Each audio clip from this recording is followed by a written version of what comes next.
Прийшли окупанти до нас в Україну, форма новенька, воєнні машини, та трохи поплавився їх інвентар. Байрактар, Байрактар. Російські танкісти сховались в кущі, щоб лаптем посьорбати довбані щі, та трохи у чах перегрівся навар. Байрактар, Байрактар. Приперли зі сходу до нас барани для восстановлення великої страни. Найкращий пастух баранячих отар. Байрактар, Байрактар. Їх доводи всяке озброєння різне, потужні ракети, машини залізні, у нас на всі доводи є коментар. Байрактар, Байрактар. Вони захопити хотіли нас зразу, а ми зачаїли на орків образу з російських бандитів, робить примар. Байрактар, Байрактар. Російська поліція справи заводить, там вбивцю рашистів ніяк не знаходить, хто винен, що в нашому полі глухар. Байрактар, Байрактар. Веде пропаганду кремлівський урод, слова пропаганди ковтає народ, тепер нове слово знає цар. Байрактар. Байрактар. Байрактар. Байрактар. Байрактар.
Yes. The Lithuanian army sends its regards.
Hello, everyone. I'm the Enforcer, and I'm accompanied by Enforcer Matt. And good evening, folks. It's Enforcer Matt, and welcome back to day 1124 of the Daily War News stream. And of course, it is the Sunday night fundraiser stream, a big night for the LSA channel as a whole. And also, we have big news tonight that the U.S. military has begun massive deployments to the Middle East. Also, Ukraine captured a Russian city in Belgrade today, and Lithuania is now warning of a possible Russian invasion very soon. And it's good to see you all once again. And of course, we're going to be covering the past 24 hours of news from around the world, as tonight we celebrate the very third anniversary of the founding of the Leaf Spring Army here on this channel on this very day in 2022. 3 long years of the Leaf Spring Army constantly being supportive of American and Western interests around the globe, and it has once again come round time for another anniversary for the founding of the Leaf Spring Army. It has been an absolutely incredible time getting to cover the news for all of y'all for 3 years, and hopefully we'll be able to make sure that we continue to cover the news for y'all for 3 years more, or even longer than that. But it is an absolutely amazing day, and not only that, it is the Sunday night fundraiser for Revive Soldiers of Ukraine, a nonprofit that helps to rehabilitate Ukrainian soldiers that have suffered near fatal wounds on the battlefield and have somehow miraculously survived. But nevertheless, we have absolutely significant news tonight coming from every single corner of the world, as the United States of America has officially declared that the Houthis' ability to command or fight their against enemy forces is completely, largely knocked out at this point, at least according to the National Security Advisor. We also were able to hear that the Israeli armed forces have been conducting their own operations today and have ended up killing the Prime Minister of the Gaza Strip, as well as the head intelligence officer of Hamas, and we've also been able to hear that it appears that the Israelis may be possibly getting involved in the war with the Republic of Turkey here in the near future over the situation inside of Syria. At the exact same time, the United States of America is continuing our diplomatic signaling to the Islamic Republic of Iran that they must denuclearize immediately or else suffer some form of severe military action against them. The Islamic Republic of Iran has made it incredibly clear today that they will not be following through with that and has instead directly threatened the United States of America and the European Union and all citizens of all countries that were issued this threat that they will destroy all of them and kill all of their people if the United States of America attempts to stop the Iranian nuclearization program. Meanwhile, outside of that news, we were also able to hear some incredibly significant news that the USS Nimitz is now also underway from the area of the Bremerton Naval Base just outside of Seattle and is currently on its way into the area of the Middle East to join the USS Harry S. Truman, the USS Carl Vinson, and then later the USS Nimitz will also be joining them to further expand air power within the region. We have also been able to hear inside of Turkey that civil unrest has continued and has now devolved into absolute violent riots. We are now seeing that the Turkish riot police are now responding as it appears that the political tension within the country has reached an absolute all-time high.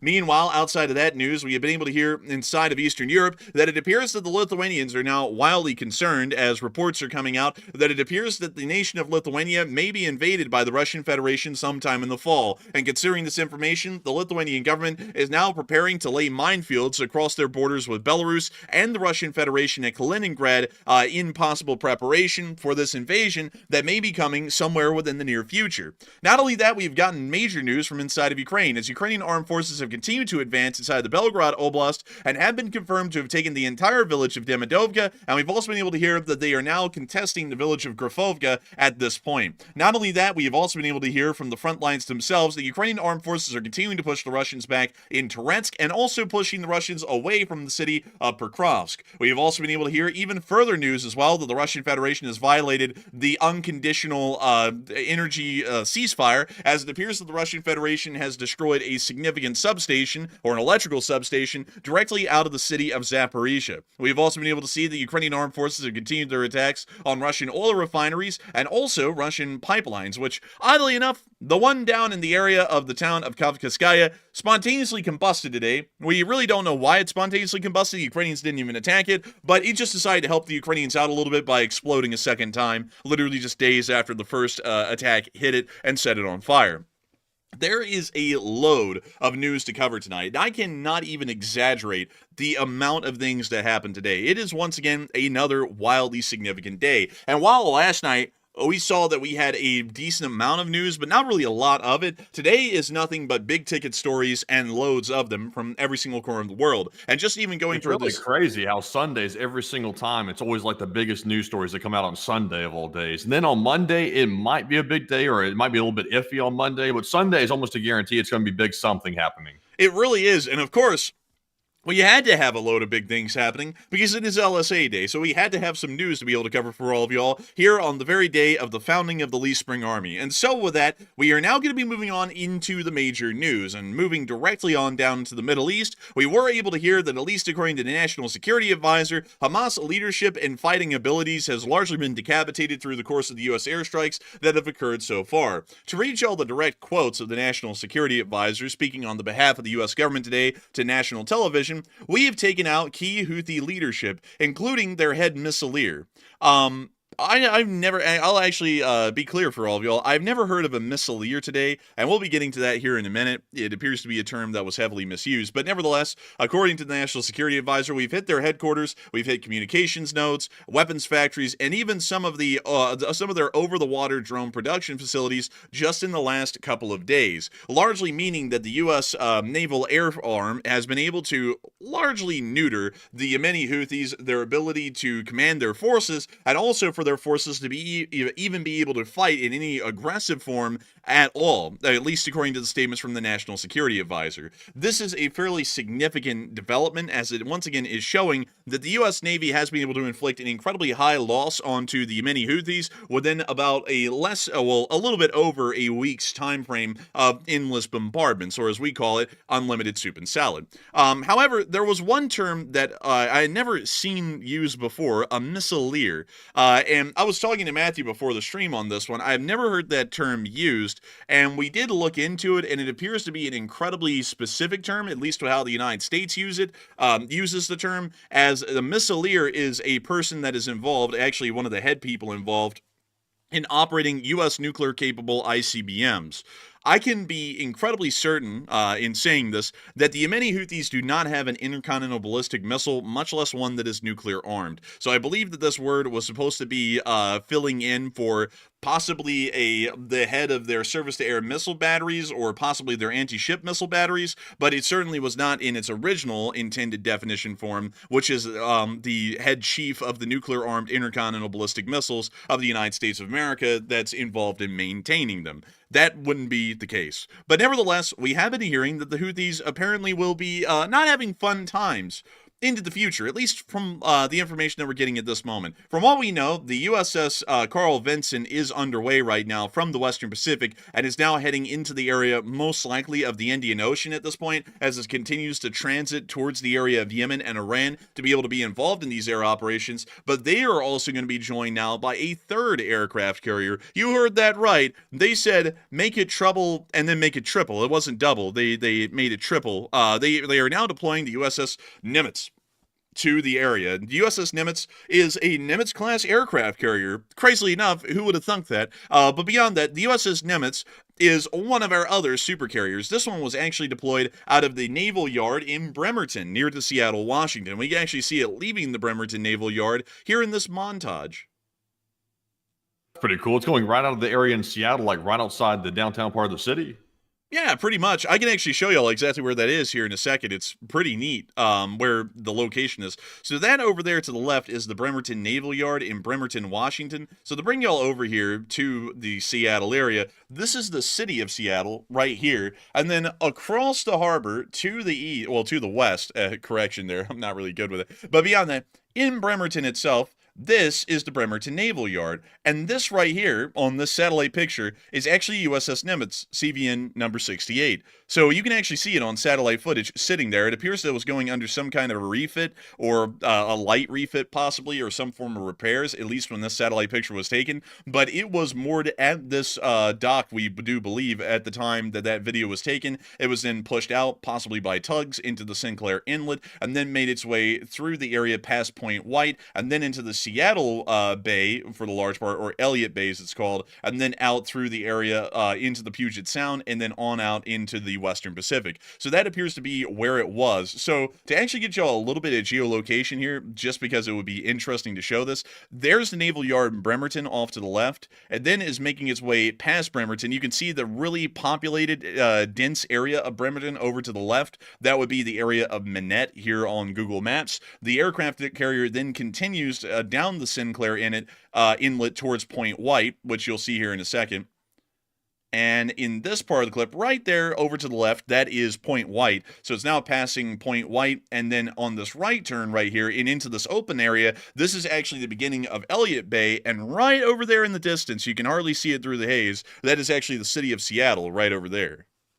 Well, that's a very scenic exit from the harbor like that. And also, by the way, I see someone in the live chat said this is the Nimitz last deployment before it gets decommissioned. Is that actually true, by the way? Because I think I heard rumors of that, but I never got confirmation of it. Apparently, it is going to be its last deployment until it's decommissioned. The USS Nimitz is incredibly old, and I can actually show you that. I can actually prove that right here. This is USS Nimitz, which, shockingly enough, just to let you know how old this thing is, this is the Nimitz class aircraft carrier. The Nimitz is the reason why the entire class is named the Nimitz class, is because it was the first of its type in the class. The USS Nimitz was originally put into service in 1972, meaning that this aircraft carrier is now a little over 50 years old at this point. And in terms of naval lifespans, this thing has been pushed actually beyond the end of its life, as usually most vessels in the maritime world usually only survive about 30 to 45 years. So the fact that this thing is on into its early 50s actually means that this thing is incredibly old by naval standards, and it is going to be replaced in the future by a Gerald R. Ford class aircraft carrier, which will be taking its place in the Navy. It's honestly incredible it's lasted for that long. Obviously, they've done refits to it, and they've upgraded some things and stuff over time, but it looks like they're going to send the thing out with a bang, because it's heading to a very heated area of the world right now, and it may see a very, very glorious last deployment here before it gets decommissioned. Yeah, they certainly will be seeing that. And I see some people saying it should be kept for a harbor museum.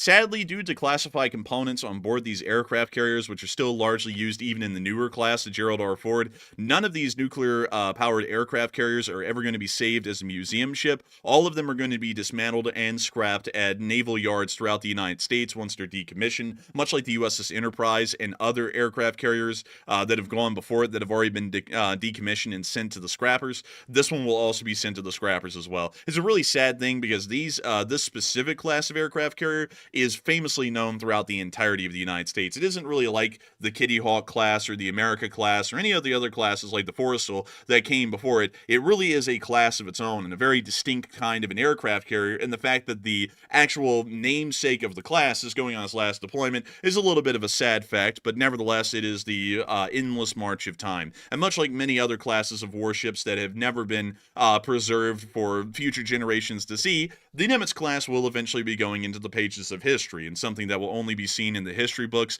as a little picture of what aircraft carriers used to look like, instead of what they now would look like, possibly even just a decade in the future, where a good amount of the aircraft carriers at that point will most likely be Gerald R. Ford classes. But still, a nice little last adventure for the USS Nimitz to have, and it is of course being accompanied by the rest of its carrier strike group, including a large amount of Arleigh Burke class destroyers, and I believe that there is one Tycon Daroga class cruiser that's currently involved in the carrier strike group, as Isaiah throws in a $200 donation. Holy moly, just got himself a $1,300. Look at that.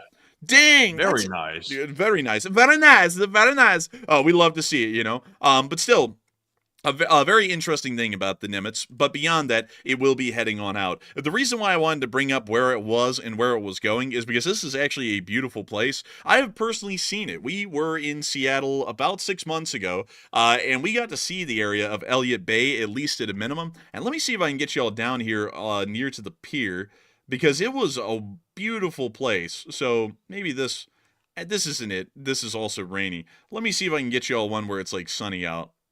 Yeah, here we go. So this is Bremerton Harbor. It was a really pretty harbor. You can actually see some of the mountain ranges in the distance, and you can also see the harbor itself. It was gorgeous when we were there. It was really impressive. So it's actually neat to know, Matthew, that the Nimitz class carrier actually went through Elliott Bay on its way out. So I guess you could probably see it from Seattle, possibly, as it was scooting on its way out into the Pacific. Yeah, there's probably a whole group of ship spotters maybe that are in the area, kind of like those train foamers, kind of like the same thing, maybe ship foamers too. Man, you know there was, man. They were like, look, it's the Nimitz. Like, you know, like they probably were like, wow, so cool. Honestly, especially since it's this last deployment, I bet you a lot of people are out there trying to watch it. But anyways, moving on from that, we do understand that there will now be 3 Nimitz-class carriers within the area of the Gulf of Aden and the Arabian Sea conducting air operations in support of the U.S.-led coalition against the Yemeni Houthis in western Yemen. Moving on from that, though, and up into the area of the western Arabian Peninsula, we were able to hear of even further actions that were going on in this area, as we were able to hear that the Israelis are now commencing ground operations inside the Gaza Strip again, as Israeli Defense Forces moved across the border today and into the area of Beit Hanun, a suburb within the area of the northeastern part of Gaza. We were able to see the Israeli soldier here. That is not a Roman salute, mind you. He's just kind of pointing out the general area. I wasn't going to say anything, but when he did it, I was like, huh, yeah. Context, I guess. Well, you now see them marching on along. The marigolds are in bloom. Israel wastes no time like getting back to business. Once it was over with that ceasefire, they're going right back to it. Man, they're laying down heat and everything already. It's like no time at all was spared. And we see the Merkava putting out its daily dose of CO2 and also other emissions. Someone needs to check that and see if it's California compliant for emissions. And we can also see another Merkava Mark IV with a cope cage, and that was the end of the clip. But still, once again, showing us that the Israeli ground forces are once again involved inside the Gaza Strip, as they're now once again attempting to dismantle Hamas forces within the area. I stuttered there because I was about to say Hezbollah. But we also were able to hear in major news that the Prime Minister of Gaza, Ismail Barhoum, was eliminated by an Israeli airstrike today. This guy looks to be some sort of a mix of Mr. Bean and Wallace and Gromit. I really don't know how to explain it. Like, just trust me, it works. But he was wiped out in an airstrike today by the Israelis. He was Hamas appointed, and like the best Iranian terrorist force was vintage dated. And so the Israelis did strike him with a JDAM, and it appears that he is now going to be joining Nasrallah for being punched in the Nasrallah down in the Gaza Strip. Beyond that, the Israelis have also started to move on and possibly saying that there may be another confrontation in another direction, as we are getting news that the Syrian interim government is possibly going to hand over a significant amount of territory to the Turkish military, or specifically to the Republic of Turkey. As according to Walla News, the Syrian regime is in advanced negotiations to transfer control of the Tadmur region to the Turkish military. A defense source warns that direct friction between Israeli and Turkish forces in Syria now appears inevitable. Now, some of y'all are wondering, what is the Tadmur region? Is that like a tadpole? Well, kind of, sort of. I mean, it's one hell of a district. Y'all want to see where it is? Like, do you want to see a map of the Tadmur district? Do you want to see one, Matthew? Yeah, let's see it. That's the district. Oh, wow. Look at that. It's right in the middle. Yeah, right smack dab in the middle. And not only that, it encompasses the city of Oms, and it also encompasses Palmyra. So it's a little interesting to see that the Syrian interim government wants to give this away. As Oats Air throwing the 300. Holy moly. Oats Very Air nice. is back once again. Look at that. That's the return of Oats Air. The return of Oats Air, a Grand Slam entrance, mind you, and a legendary entrance, an entrance of kings. Amazing stuff. And Pappy You said, yo, is this live? What else would it be? Didn't you see like a live symbol on the stream when you came in? I mean, I don't know, man. Like, are you there? Like, are you drunk? I don't know. But anyways, this is the region that the Syrian interim government is going to give away to the Turks. And it does appear that at least at the moment, this might cause some problems. One, I don't really know how the Syrian interim government's going to even function at that point, because the Syrian interim government's area of control is going to be split into two. There's a large part up here that is controlled by the interim government, and then there's also the area down here that's still controlled by the interim government. Also, another thing that's a little bit interesting is I don't know how this is going to lead to a direct confrontation in between Israeli and Turkish forces, because still, there's a decent amount of territory between them. So I'd have to say, I don't really think that this would lead to direct confrontation, but it does appear that the Israelis are possibly suggesting that at this point, because we have been able to hear that according to Israeli sources, the Israeli security source states that there is a fear of direct conflict with Turkey on Syrian soil. I really why would Turkey want that large of an area right in the middle of Syria like that? Because I could understand if Turkey would want to control maybe the part closer to their border. That would make more sense. Why do they want to control the major center part of the country? And like you were saying, I don't know why the interim government would give it away in the first place. It's kind of a bit odd in itself. But why would Turkey want to control the center of it? I really do not know. It's not even directly connected to any Turkish holdings within the northern area of the country right now.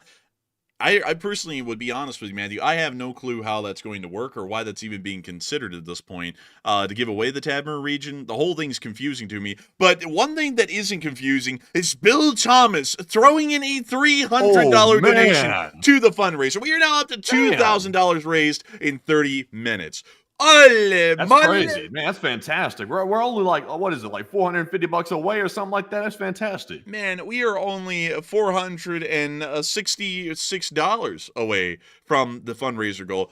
Ole mole. Crazy to see, honestly. Crazy to see. But nevertheless. Also, by the way, I saw someone mention this. I'm not sure if this is true or not. Someone in the live chat said that there's actually a U.S. base right there in that vicinity of the region that Turkey's negotiating to take control of from the interim government. So is that the case? Is that actually a factual statement? They're mostly talking about the At-Tanf garrison that is operated by the U.S. still. So yes, in a sense, it is. So since it doesn't make sense for Turkey to really want to take control of that region, is it possible that maybe Turkey's acting on behalf of American interests by doing this? Because once again, there's no clear interest for Turkey to do this unless maybe the U.S. was saying we need control of that region because we have a base there and we want to be able to have control over, one of the large population centers inside of Syria. I'll be honest with you, I really wouldn't know, because if the Israelis and the Turks are going to go to war over this in the future, possibly, I really don't know how either side is representing American interests at that point, and I really don't know the logic or justification as to why the Israelis would attack the Turks in that kind of a situation, or why the Turks even want it in the first place. To be entirely honest, the whole thing right now, Matthew, is completely non-understandable, at least from what I'm seeing, and I really can't make heads or tails of why anyone's doing anything in Syria anymore. It just seems to be like absolute chaos, and people are just doing whatever they're wanting to do without a general plan. Yeah, it's kind of interesting. Honestly, though, I really don't understand why Israel is getting so upset about it because, once again, I get the fact that Israel wants their security, and there's no problem with that. Of course, they got to protect themselves. But at the same time, though, it's like Turkey is in NATO still. And even though Turkey, flip-flops from time to time, Turkey is not going to go necessarily just crazy batshit berserk because, they have to stay within the NATO confines to an extent because, of course, they'll get repercussions if they don't. So, maybe this is just a hype talk and maybe it won't turn into anything between Israel and Turkey. And also, it's not really clear if a deal is actually going to happen. Like, Turkey's trying to negotiate for the center part of Syria, but there's no guarantee they're actually going to get it. But nonetheless, whatever the case is, I don't think necessarily Israel and Turkey are going to go to bat over it. I just don't personally see that happening. I would have to agree. I don't really see it happening, but still, it's a wild time inside of Syria. Even after the civil war ended, it just got even wilder, to be entirely honest with you. Also, now we're going to see what happens as a result. I can't really make much sense of it at this point, though, to be entirely honest with you all. But moving on from that, and on into the Islamic Republic of Iran, it's now time for us to get into full circle why all of this is going on in the region. What is really happening? And as all of this chaos is happening in the Middle East, the Islamic Republic of Iran is still continuing to create their nuclear weapons of mass destruction and great pain and terror around the world. As we have been able to hear that the United States of America is stating that all options are on the table. Once again, to Mike Waltz, he has stated today that Iran has to give up its program in a way that the entire world can see. So they have to hold a puppet show and then put the puppets up there and go, "Gee, I'm gonna denuclearize," so that way everyone knows. And Don Edwards just threw in a 250. Dang, let's go. Ole. We are now up to $2,308 raised. Yo, that's crazy, absolutely crazy. And we are getting really close to reaching the fundraiser goal. But we also are able to hear Walt saying that the United States is getting very close to putting all options on the table, and it is time for Iran to walk away completely from its desire to have a nuclear weapon, he added. And it appears that, at least at this moment, the United States of America is still making it very clear that the Iranians can either abandon the nuclear weapons or they can abandon hope of existing as a nation. And it appears that the Iranians are going with the latter, because we were able to hear today that Iran gave a warning to the United States and the European Union through Khamenei's statements today.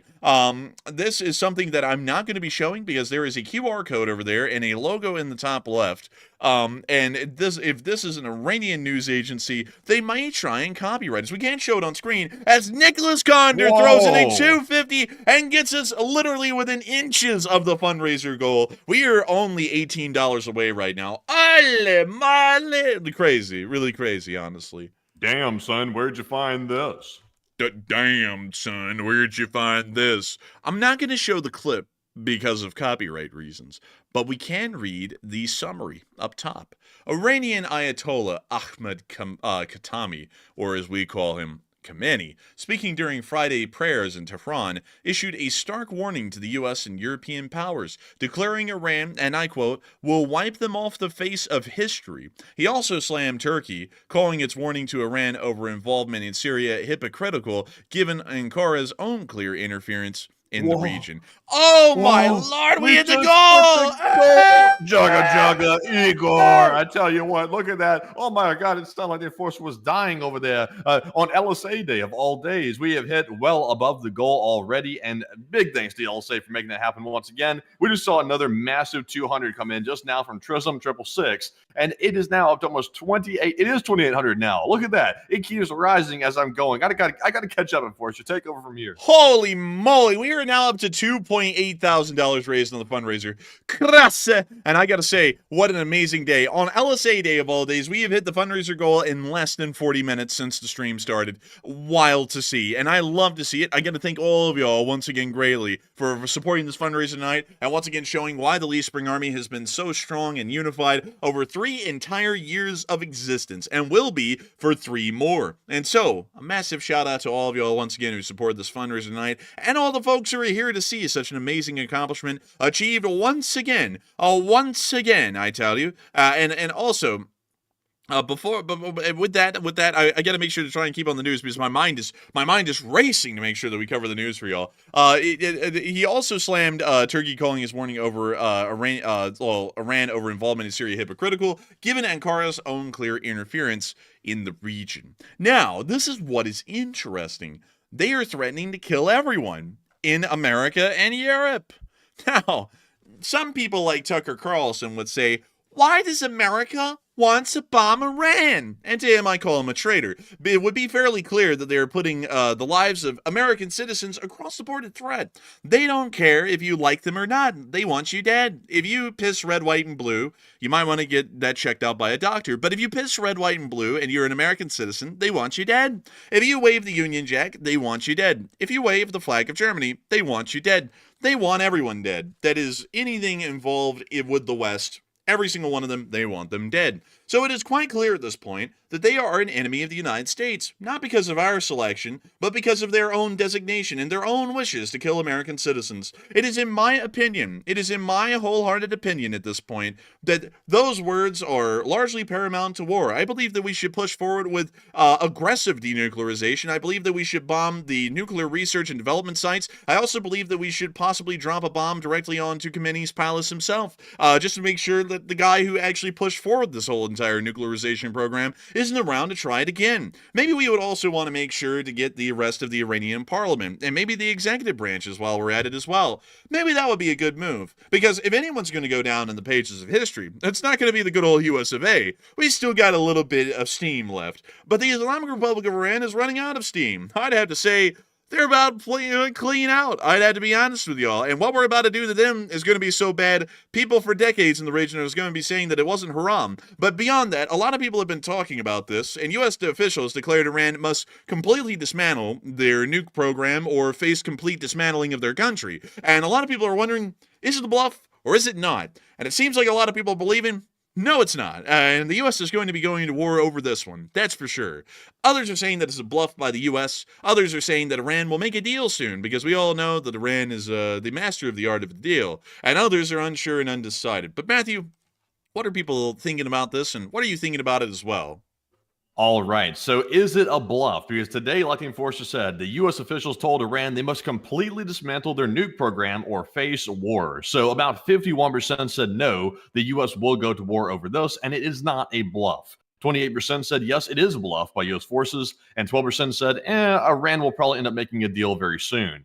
And one thing I'm pretty confident about, I'm about 70% to 75% confident that Iran is not going to make a deal. They've already doubled down at least twice, and it looks like they are hell-bent on going down with the ship.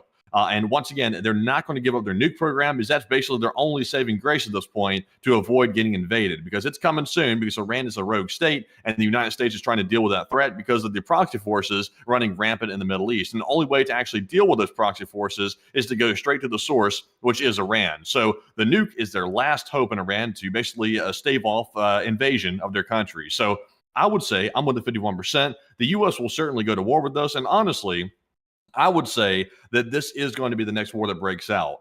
This will be happening way before anything breaks out between the U.S. and Russia or the U.S. with China. This is going to be something that probably happens within the course of about a month or 2 months, which would be about 4 to 8 weeks, because we're moving the stuff into place right now to get ready to go to war with Iran, and it looks like it is going to be happening at some point. So I think this war is imminent, and it's coming soon. But Enforcer, what say you? I would have to say, in my opinion, I'd have to be with the 51%.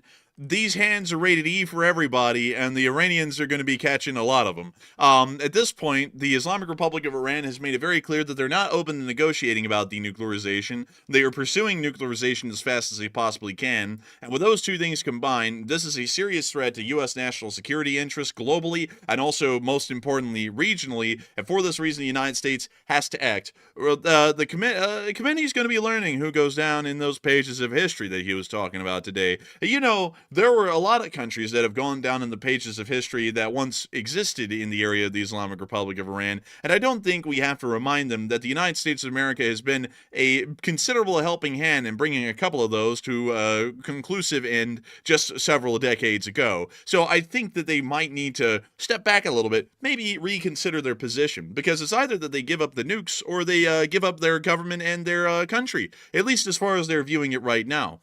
So that would be my opinion or idea on that, at least right now at the moment, because I have to make it a little bit clear that Iran isn't friends, for one.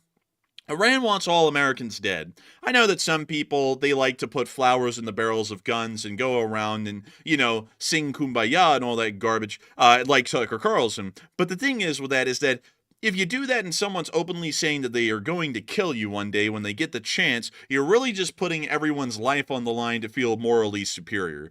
And I'm not really one of those people. I'm here to make sure that all of y'all are living. That's really my goal. So if the Islamic Republic of Iran says that they want to kill Americans, and then they're also going to develop a nuclear weapon, that would make it far easier for them to kill a swath of Americans in a single go. I would consider that to be a major threat. And for that reason, I'd have to say that we have to deal with it. We have to deal with it no matter how difficult it is, how long it takes. This is something that has to be dealt with. This isn't like the invasion of Iraq in 2003 when someone's about to bring that up and go, oh, we were there for 10 years and we did nothing. Oh, and we didn't even find any weapons of mass destruction. This is totally different. Saddam Hussein sweared on his mama that he didn't have a single weapon of mass destruction, whether it be nuclear or chemical. The Ayatollah of Iran is coming out to the public right now, and he is telling everyone, yes, we are working towards a nuclear weapon, and no, we're not stopping. So we have the proof in his statements alone that they have a nuclear weapon that they're working on right now. It's not like it's a question. It's not like something that we'll find out later was wrong,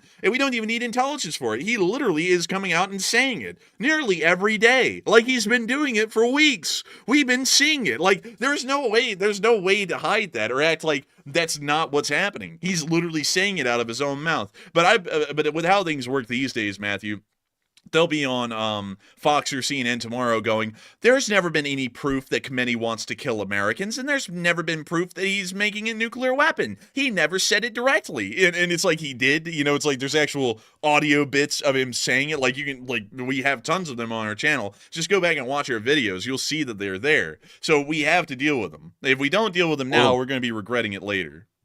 Well, somebody made a good point in the chat. They said, how many years or how many months has it been since Iran's been only a couple of weeks away from actually developing and finishing the development of that nuclear missile or that nuclear weapon, whatever they're trying to develop? Honestly, I couldn't even tell you the timeline at this point. We've been told so much different information about when Iran's nuclear program is actually going to be wrapped up and finished that at this point, it's not really clear.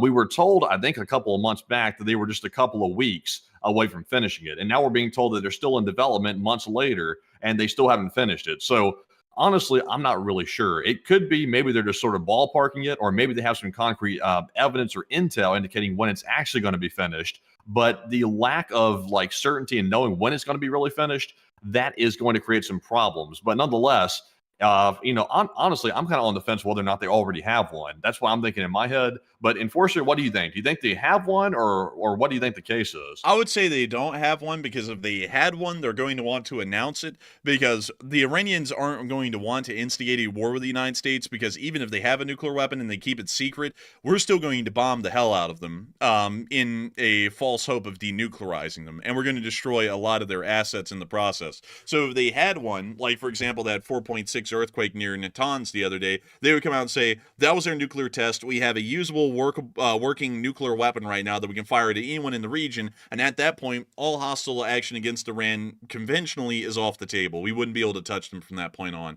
So if they have a nuclear weapon, they're going to state it. There's no reason for them to hide it at that point, because what's the worst thing that could happen if they announce that they have a nuclear weapon? Everyone leaves them alone and doesn't touch them in fear of getting nuked? I mean, honestly, that's a win-win right there for them to announce it. So if they have one, they would announce it. If they don't have one, they're not going to announce it because it's still not ready yet. And I think at this point, because they haven't announced that they have a usable nuclear bomb, it's not ready yet for use. Yeah, I would hope that's the case because if they have one, because we know that they have a delivery system now for it, they would have a way to actually fire the weapon and launch it effectively based on what we've heard so far. So, that was the one piece of the puzzle that I was thinking, okay, well, at least if Iran finishes their nuclear program development stages and they actually get it completed, they won't really have a way to launch it at, let's say, Israel or someone in the Middle East that's a Western ally. But considering the fact that they have allegedly gotten a missile or rocket system, I believe it was from the Russians, that is able to launch a nuclear payload like that. They can actually launch it now when they finish it. So that's what's making this even more imperative to address it now. I would agree. And I saw someone in the chat, Matthew, saying, I hope that we have competent people at the helm who are going to be planning this up. And of course, we have competent people from top to bottom in the U.S. government. Everyone knows that the U.S. government right now is the most competent and capable it's ever been. And I would have to say that our pick for the U.S. Secretary of Defense right now might have been an incredibly good one. Because I have heard today, and, of course, I'm not saying this politically, but I do want to say this as a plus, that apparently our Secretary of Defense may be an alcoholic. So that means that we'll be bombing every target twice because you'll be seeing double of them. So honestly, that's not bad when you think about it. Like we'll be making sure to double tap them as a requirement already, even if we just want to hit each target once. So not bad overall. So I think we'll be doing fine. Honestly, if you have people that aren't really sure what they're doing, the strategy is generally go in harder than ever and basically make sure that you can't go wrong. If you bomb the hell out of a place like Iran and you go overboard, at least the objective will be accomplished. Even though you may expend way too many bombs doing it, at least you flatten the place. So you can't go wrong. You can't be too incompetent if you have a huge arsenal to play with. I would agree. I think that that's probably going to be how it goes. But once again, we do have to remember that sometimes going into everything with a sledgehammer isn't always the best idea. But I have a feeling, at least as far as the nuclear programs and developments are concerned in Iran, bombing them with a sledgehammer, like I guess you could say, plan wouldn't be a bad idea. If anything, overkill is the best kill when dealing with possible nuclearization efforts. So with that, I hope that does address that somewhat well, at least from what I would understand of the situation right now. But moving on from that, something else that's been interesting, speaking of the USS Nimitz underway in the Western Pacific, is that we've actually heard of a lot of U.S. Strato tankers in the area. We've been able to hear this right here. There have been a noticeable increase in tankers across the Pacific, which may indicate preparations for an upcoming long-range bomber deployment. I'm not ruling out the possibility that such bombers could be positioned at Diego Garcia, which is actually, I believe, in the middle of the Indian Ocean. So that's not really the Pacific, but kind of close. If this I thought Britain sold that from underneath us. So do we still have it? We still have it for another year and a half, Governor. Oh, that's a good thing, Governor. We might need that to, go to war with Iran, maybe. We support it. We support selling it because it sounds... Diego Garcia sounds a little Latin American, so we got to get rid of we got to get rid of that one. We cannot have that one around. But still, I guess that was just, I don't know. Anyways, if this deployment materializes, it is plausible that these bombers could be utilized in expanding strike operations against Iranian-backed Houthi targets in Yemen. Additionally, the positioning of heavy bombers in Diego Garcia could carry broader regional implications. But moving on from that and out of that little bit of news, we've also been able to hear that apparently China has unveiled the master cable cutter. Watch out, folks, and hold on to your cables, because if you thought they were safe from being snipped by a Chinese vessel, you were mistaken. They have come up with the Cable Snipper 9000. Apparently, this thing is capable of cutting cables at a depth of 13,000 feet, meaning that really every single undersea cable on Earth can be severed by this cable-cutting device. The Chinese unveiled this yesterday at the latter part of our stream, so we want to make sure to bring it up again today. Apparently, it was developed by the China Ship Scientific Research Center and the State Key Laboratory of Deep Sea Manned Vehicles. What a name right there. Not really the Massachusetts Institute of Technology. That is one of the most Juche-like names I've ever heard of in China. The State Key Laboratory of Deep Sea Manned Vehicles. But I guess they kind of knew what they were doing, because apparently the thing is able to go down to the bottom of the sea and cut any cable, even ones that are armored in a sense with steel. Although none of them are really armored, because no one really, sits there and thinks, oh, what if someone drags an anchor over this thing? interesting. But some of them do have a steel sheath, and apparently that this cable cutter can cut clean through it. But moving on out of that news, which, well, actually, really quickly, before we move on from that news, we do want to bring this up because Matthew threw up a poll on it, and like right at the spot. China has unveiled a deep-sea cable cutter and a dogfighting satellite today. I didn't include that on the map, for use during war. And a lot of people have been putting in their thoughts. And it seems as though a lot of people are saying that China is actively readying war. Some people are saying that China is warning the United States through these actions. And some people are saying it sounds like normal weapons research and development. And some others are unsure and undecided. But Matthew, what are people thinking about that? And what are you thinking about that as well? And it's really unfortunate. We did get the deep sea cable snipping device and also a dog-fighting satellite before we got the release of GTA 6. So very interesting. But what are your thoughts about this whole situation here about China unveiling these wonder weapons? 48% said China is actively readying war, while 35% said China is trying to warn the USA of their capabilities, and 14% said it sounds like normal weapon R&D, research and development. And I would say that this looks to be a warning to the United States.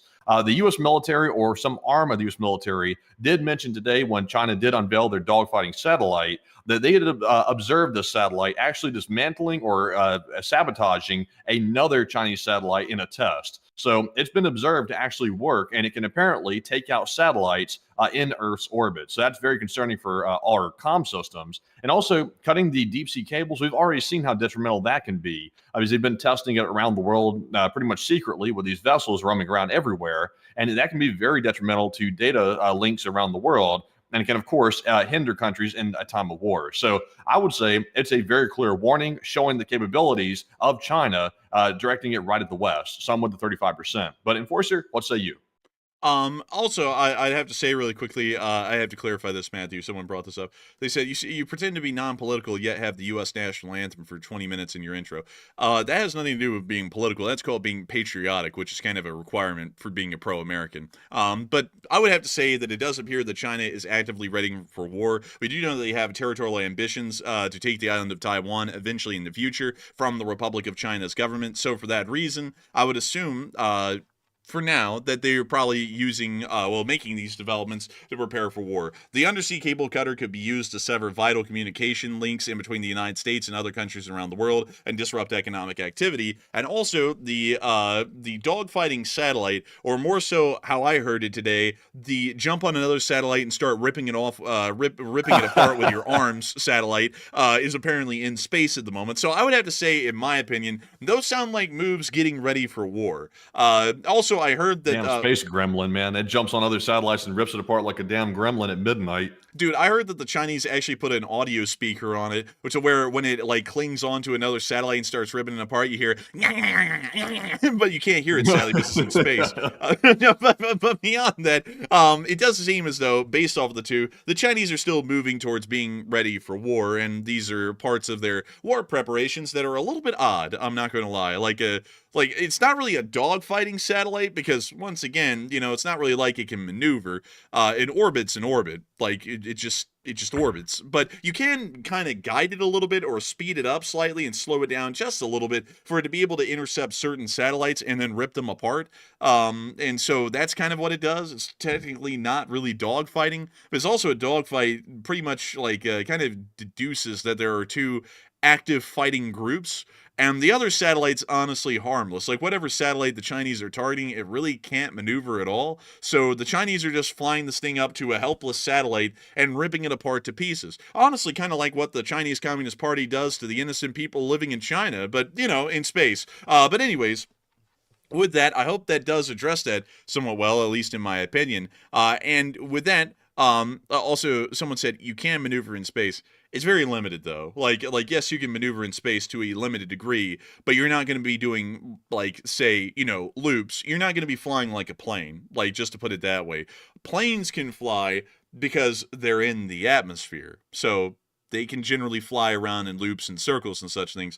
But when you're void of an atmosphere and you're also having to keep this object above the Earth's atmosphere for a long period of time, say decades, you have to keep these things at an incredibly high speed. There's no way to get down to, say, several hundred miles an hour and do a barrel roll or a loop in space, because there's no way to do that without the satellite falling out of orbit and then burning up in the atmosphere. So you can maneuver a little bit, but there is no such thing as dogfighting in the literal sense that it exists here in the atmosphere with, say, aircraft. You will never be able to do that in space. It's all in, well, it's a lot more complicated than that. So you can kind of get them to look like they're dogfighting, maybe, but it's not even close to dogfighting at all, just being completely frank. But anyways, Well, at least we generally know what China's strategy is going to be if they go to war with the United States. They're looking to disrupt our communications. They're looking to find ways to hack into our systems and shut down critical infrastructure, and also hack into basically any like cellular network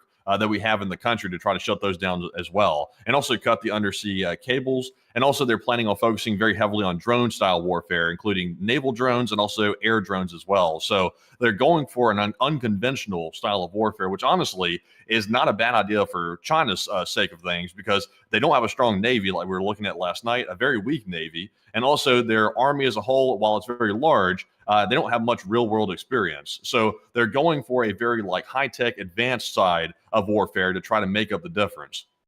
I would say so. But man, you know something that always gets a laugh out of me when looking at the PLA. Let me go People's Liberation Army. Let me go show you this. Hang on. Let me make sure that I can get it. Oh yeah. One second. Hang on. I gotta go make sure to get it specifically. Let's see here. Hold up. I gotta go find it.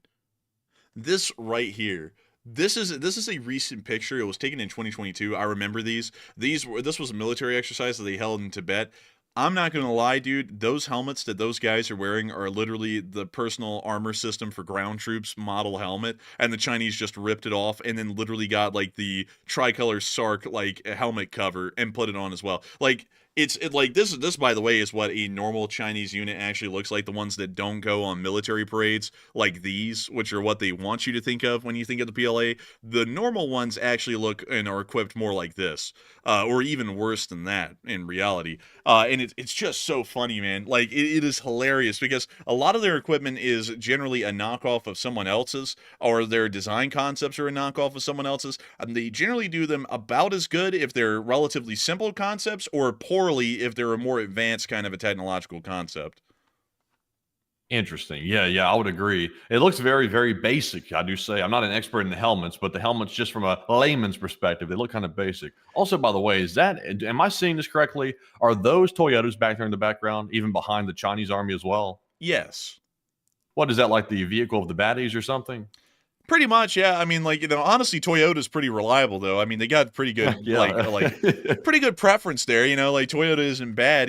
Maybe the baddies like reliability. Maybe, I don't know. And But that's pretty smart, honestly. I mean, Toyota doesn't have the design aspect, like the menacing side of things going for it, but it does have the reliability, so that's a good thing. It seems like it's probably more reliable than like a Ram or something like that, I would assume.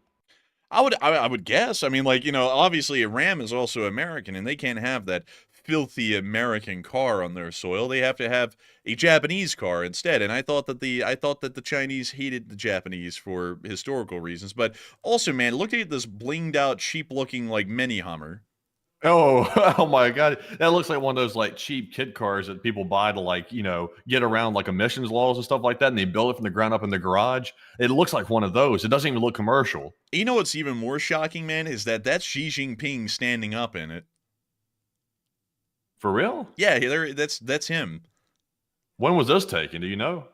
I don't know, actually. Well, the 90th anniversary of the PLA. Let me think. That would have been 2022. I'm not gonna lie, man. Like I don't know what he was going for here, but Mister Pooh, he was rolling on them 22s. You know what I'm saying? He had the rims on this thing too, the chrome on the front. He was pulling up. Man, he said, "Call me on the beat, ho, bim, bim, bim." Like it's He said, I gotta ride into the style, man. man, that's just man. Honestly, dude, I wish we could just kind of look at the PLA for a bit, or at least the pictures that they show. Let's see here. Oh goodness, man. Like I'm so pressed to try and find us some stuff some tings like to laugh at here. Oh dang, man. Oh dang, now, dude! I just don't think I can find any of the good stuff here on Google Images. I'd have to go and start like combing around to see if I can find any of the really good stuff. But let's see. These are like the normal pictures that they show of the PLA. Those little QBZ 05s, I think, are what they called. They are terrible. Apparently, they are switching over to something that is pretty much AR based. You know, like kind of like how the president said, "Wow, everything is computer." When you pull back the world of military small arms in the present day, it's like, "Wow, everything is AR." Like it's all AR. Everyone's going to a HK416 or the Sig Spear for the army, which I still don't get. But or the Chinese are moving on to like their M4 ripoff, which you can see in some pictures. Like they have rolled it out enough that you can kind of see them some places. And let me see if I can show them to y'all. I'm sure they have a picture of it somewhere here. Because I feel like we just showed them just a second ago, and like I just forgot where it is. Do you think that China's strategy of copying all of our stuff, like for example, are those mags like compatible with our AR mags? I would assume. No, I don't think they're compatible. Oh, okay, never mind. I was about to say maybe they're designing this stuff and copying it because they plan on going to war with us, and they're thinking, oh, if we fight the Americans and we like take the guns off the soldiers, at least we can just take their stuff and start using it for our own, and we'll just like arm ourselves with their stuff. And also, by the way, Matthew, here it is. There are their M4 ripoffs right there. It's really honestly like they do rip the stuff off like close enough, but it's still like you can tell it's Temu. It's like Uncanny Valley nearly, like with how close it gets, but it's not quite. Like the magazines look like they're still like it looks like they're using like 545 or 762 by 39. I can't really tell, but it looks off. Something is wrong about that. I wish we could find more pictures of these rifles though in actual field service, but I can't. So sadly, we'll just have to leave it there. But anyways. Once again, PLA, more like poo-poo LA. So with that, it's time for us to move on out of that little side note and on into Eastern Europa, because we have a load of news coming from Eastern Europe. Oh, by the way, I forgot to tell y'all that full-scale riots have now evolved in the streets of Istanbul, and it's getting wild out here. Check this out. Oh, put that bear spray on them. Man, they're showering themselves with it. Yeah. Well, it's not a crime to use it against civilians, oddly enough. But it's weird though because it's a war crime, but yet you can spray the faces of the rioters all day long. That's fine, but just don't use it in war, folks. That's a crime. What do you want to blind them? It's in war. It's like that. But when it's peacetime and it's a protest or a riot, they're like, yeah, blind them. Go ahead. Like it's like what?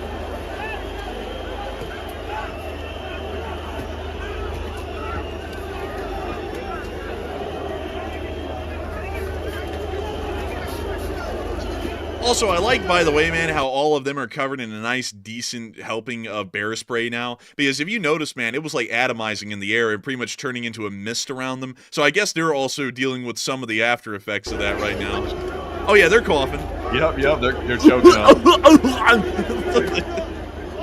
You want to use typically like a gel or something like that, or more of a solid substance of a type of pepper spray. In these type situations, you don't want to use like a fog because, like you see, the wind shifts and it blows the fog right back in their face, which is not very smart on the Turkish side of things. Man, I'm not gonna lie, it isn't.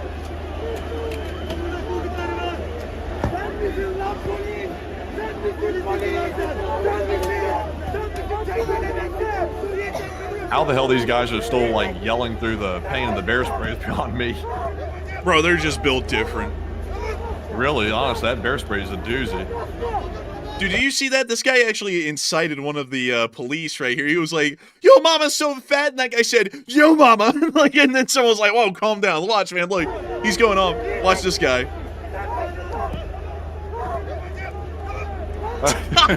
They're testing the flinch.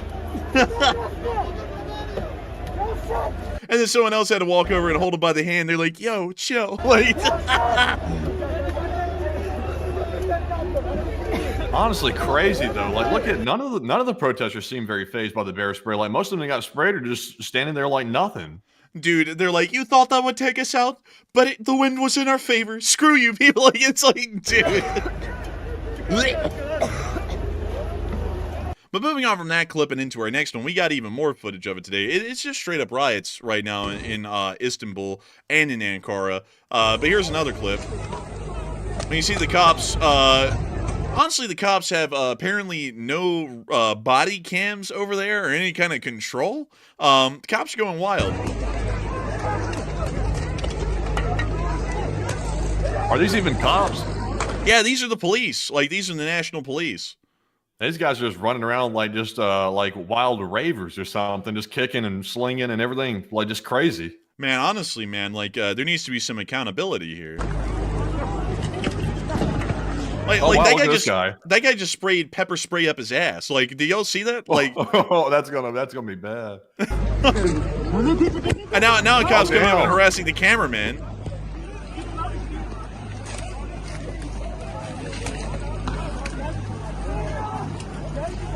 Man, he hit him so hard the camera went upside down. Man, honestly, it hit him so hard the whirlwind Australian, it's upside down. Like, it's like, whoa, it's like crazy. But let's see. Someone said, what are they riding for? Yeah, that's a great question, Jason. Actually, we didn't even address that tonight because I actually forgot that some people may have not been around for the beginning of this. So basically what happened is that Erdogan arrested the mayor of Istanbul, who is his political opponent inside of Turkey, and the only one of any significant scale. So it's kind of like what Putin did to Navalny, and the public is going insane over it, especially all of the people who supported the mayor of Istanbul, and that's why these mass riots are now happening all throughout Turkey, inside of Istanbul, Ankara, and other major cities, is because Erdogan is now arresting and imprisoning his political opponents to try and ensure that he'll maintain power through less than legal means at this point. So that's really why the riots are going on right now, and that's also why footage like that is coming out of the city streets throughout all of Turkey. But moving on from that and out of the Turkish Republic and on into Eastern Europe, it is time for us to get on into the rest of the news that's happening in Eastern Europe today. But before we get into that, I just realized, it just hit me, folks. It hit me like a train of coil cars that we have not had a single moment to address the top donors of the stream right now. And there's been a load of them. We've reached $3,120 raised on this fundraiser, and I want to make sure that y'all get your fair dues. So what do we got, Matthew? What do we got? All right, so hopping into our very long list of top donors of the night, we have the largest ones, which went to Oats Air, a channel legend who put in a $300 donation, along with Bill Thomas, who also threw in a $300 as well. We also got a $250 from Don Edwards and Nicholas Conder, as well as a $200 from Isaiah, as well as Trism 666, and then a $100 from some guy called The Enforcer, as well as Bill Thomas, Hal Rose, Activista, James Hughes once again for a $200, as well as a $50 from John King, as well as Leora Abigail, BC Skyman, Nightmare Before Christmas, Skip Tracer 007, actually two of them from Skip Tracer 007, as well as a 50 from Axel K. And so far, those are the top donors of the night. So huge shout out to all the top donors for throwing in massive amounts to the fundraiser and bringing us up to the goal and well beyond. And also huge shout out to everybody else that we were not able to call off as well for also adding it up and helping to make this all possible. But Enforcer, what say you? And I gotta say, a massive shout out to every single one of you who supported this fundraiser tonight. It was an absolutely amazing fundraiser. I'd say it was a blowout. We got to $3,120 raised so far, and I gotta give a massive shout out to the Lee Spring Army on the 3rd-year anniversary of the LSA, which is today, for getting that done. An absolutely wild, crazy kind of a thing to really think that that's what happened right there. That's what happened. And of course, I gotta give you a massive shout out once again. And you know something? In honor of yous, and a thank you to all of yous, I thought that we would sit there and we would rabbit hole on something that maybe y'all would all be interested in. And you know something? It's gonna be something that y'all really will find quite interesting. I think you're going to find it very interesting. It's going to be the PLA. I actually saw that some people were interested in that in the chat. And I'm going to go find it really quickly. And we're going to get their equipment list. I'm going to go show y'all their rip-off M4. Because some of y'all might be interested in that. And that's going to be my thanks to y'all tonight on the 30th anniversary of the LSA. And look at all the uniform types that they have. Holy moly, dude. Holy smokes. They don't run out of uniform types. They got one for everything. Wait a minute. Go back up for a second. The Type 19 combat uniform, origin China. And the notes say, fitted with Jing Kong series camouflage. What is that, like their version of Mossy Oak? I guess. Man, they got that Jing Kong. I tell you what, everybody wants a little bit of that. Bro, they got that Jing Kong, and they're coming in like King Kong. Like it's like oh man, honestly, that was a trashy camo pattern though. Did you see that? Like, look at that, dude. That's like homeless man wearing woodland camo covered in dirt. Like that's like the camo pattern. It's honestly like a decent woodland camo, but like you said, it's got like sand like sprinkled in and smeared all over. It looks unclean. Because nothing says military excellence like making the camo already look like it's filthy, like off the start. So it's like I get, dude, uniform inspections with this camo on in China must be freaking ridiculous, dude. Is that dirt on your uniform? No, Sergeant. It's part of the camo. Really, really, and then he like tries to scratch with his finger. Oh shit! Yeah, no, it actually is. no, Like, never mind. Carry on, soldier. Like it's like something. no, Like, no, Sanj. This isn't dirt. This is Jing Kong. This is the designer stuff.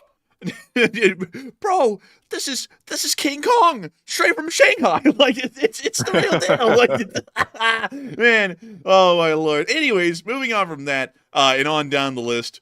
Oh my god, bro, it's a high point. What the hell? It's a high point. Honestly, at first when I looked up, I was like, "Is this a Walther?" And I was like, "Hell no, it's not a Walther." Yeah, it looks like the closest thing to a high point. Bro, the Chinese high point. Never thought I'd see one. What else do we have? The QSZ-11, which there is no picture provided for it, so must be too ugly. Yeah, it's just too hideous. Non-linear line of sight weapons. What the what? Oh, it's like this really corner shot. It's like the thing that shoots around corners or something.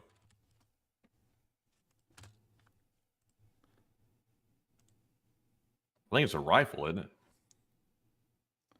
Apparently those are it. There's really no pictures of this thing at all.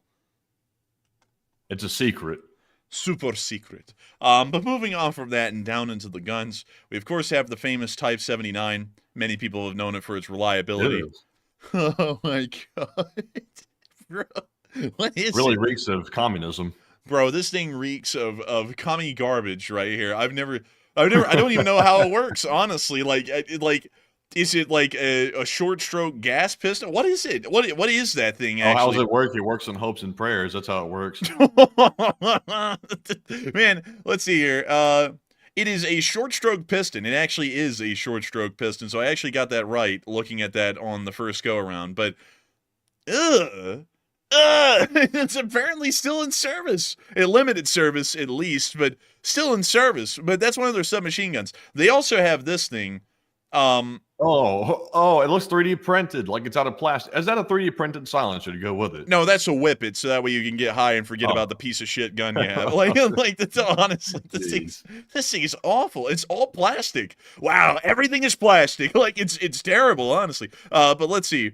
Now we're finally on into the actual service rifles. They're assault rifles. So they have the QBZ-95, which is the standard bullpup, which looks like it's straight out of Fallout 4, like you're about to go onto the Yangtze submarine, and it's going to be like, I am the captain of the Yangtze. You remember that mission, Matthew? Like on Fallout 4? Yeah, this is that gun, I would suppose. They also have the QBZ-191, which is, in my opinion, the closest thing that they make to an AR.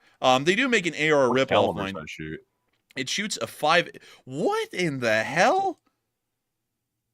Is that smaller than a 5.56, or is that larger? Technically a little larger in diameter, but it looks like a mix in between a 5.56 and a 5.45. So it's like a mix in between US and Soviet like cartridge design. Really weird. Like it's just bizarre. But anyways, moving on from that, we then have the QTS-11, which is an airburst rifle grenade launcher. So, you know, I don't know what that is. We're not going to show it because there's no picture. There's the QBZ-03, which is like a Valmet, I guess. Like, I don't know. It kind of looks like a Valmet a little bit. And then we also have the Type 81, which is their version of the AKM, but worse. And then they also have the Norinco CQ, which is Bro, it literally said copy. It literally said copy to our what was it, the M16 right there on the notes. Oh hell yeah, dude! Because it is. Like, look at that. Like, it literally is. And it shoots 5.56. That's crazy, honestly. Honestly, the one thing they changed on it was really what made it look trashy. Was they changed the handguard up front to a really crappy looking version of it. I don't like that. Oh no, they didn't just change that, dude. That pistol grip angle is dubious. I don't even know how you like actually comfortably hold that. That's devious right there, man. Look at that. And then they also made this weird almost like a pistol gripping to the rear butt of the rifle as well, which is a little bit odd. The whole thing is weird. Like, honestly, this whole thing is weird. They also have some carbines like that. Yeah, it looks like crap. They're really a big fan of bullpups, which is crazy because it's really like bullpups are kind of trash. I'm not gonna lie. Yeah, yeah. And then they also have the SKS, or as they call it, the Type 56. I've had one of these. They suck. Like, they are terrible. It actually was a Chinese Type 56. It was years ago when I was like 19. I'm 23 now, so this was like 4 years ago or so. But it was terrible, the worst. I hated it so much. Also, they have some marksman rifles. They pretty much have a ripoff of the SVD. SVDs aren't that bad, but they're not really sniper rifles. They're more so like actual marksman rifles. But in Soviet and Chinese doctrine, those are issued to snipers. Their snipers can only hit out to about 800 yards or so.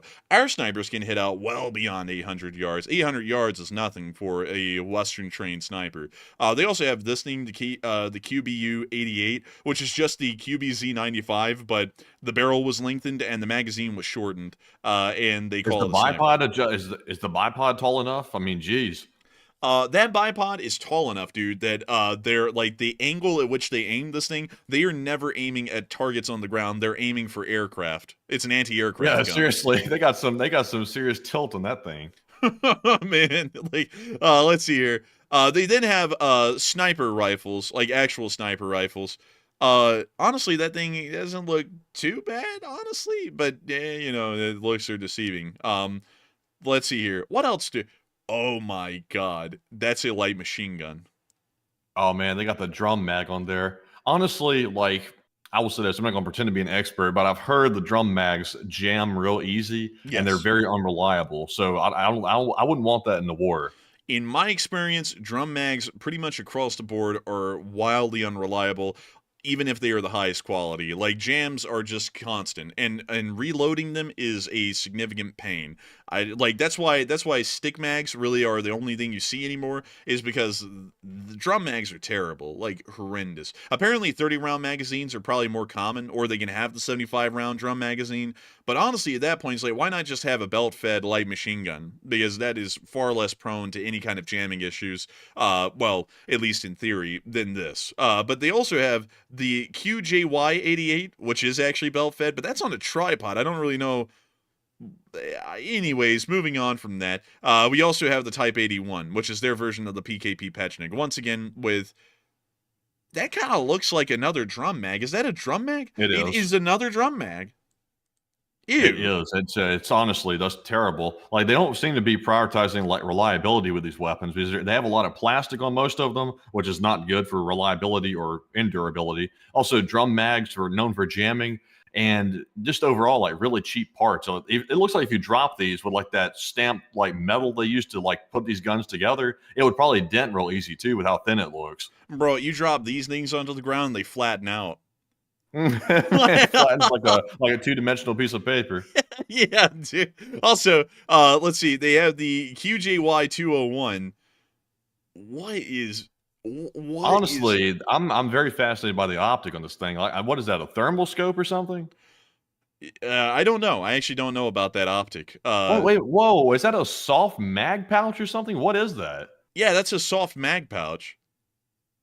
Huh? I've never seen that before. It's a belt-fed machine gun, and it looks a lot like an M240, like at least with how it would probably like be used. But really cheap looking again. That's kind of like the gist of everything, is that it's really cheap looking. So then they have some heavy machine guns, but those are all almost the same. That's practically an NSV. So we'll move on from that. Let's see. Grenades, explosives, and missiles. Here are their rocket launchers. Really a work to behold. They also have this Dude, they have this thing called the PF-89. It apparently has some dysfunction with the propeller. Man, why is all this stuff droopy like that? I mean, every like the RPG actual like part is drooping. The other RPG was drooping. This is rough. It is. And then they finally have their ripoff of the RPG-7. Which somehow looks cheaper. I don't know how. But anyways. Yeah, how's that even possible? Anyways, we'll move on from the small arms. I just wanted to do that as our little treat, as a big thanks to everyone for reaching the fundraiser goal, and also for the 3rd anniversary of the LSA. And so with that, it is time for us to get 3 live chat questions, and then move on through the rest of the news. So what do we got, Matthew? And the first question goes to David Tablet, who says, do you know if any of the RAF are stationed at Heathrow? No, the RAF is not stationed at Heathrow. Heathrow is a civil airport only and has no purpose or function as a military airbase. It also would be very difficult to scramble aircraft from Heathrow Airport because of the high volume of commercial traffic coming through every day. So RAF operations happen elsewhere. But you can actually pull up a list of RAF air bases, which I will show y'all here really quickly. Let me see if we can get a map. A map. Here we go. So, oh, here's a map of them.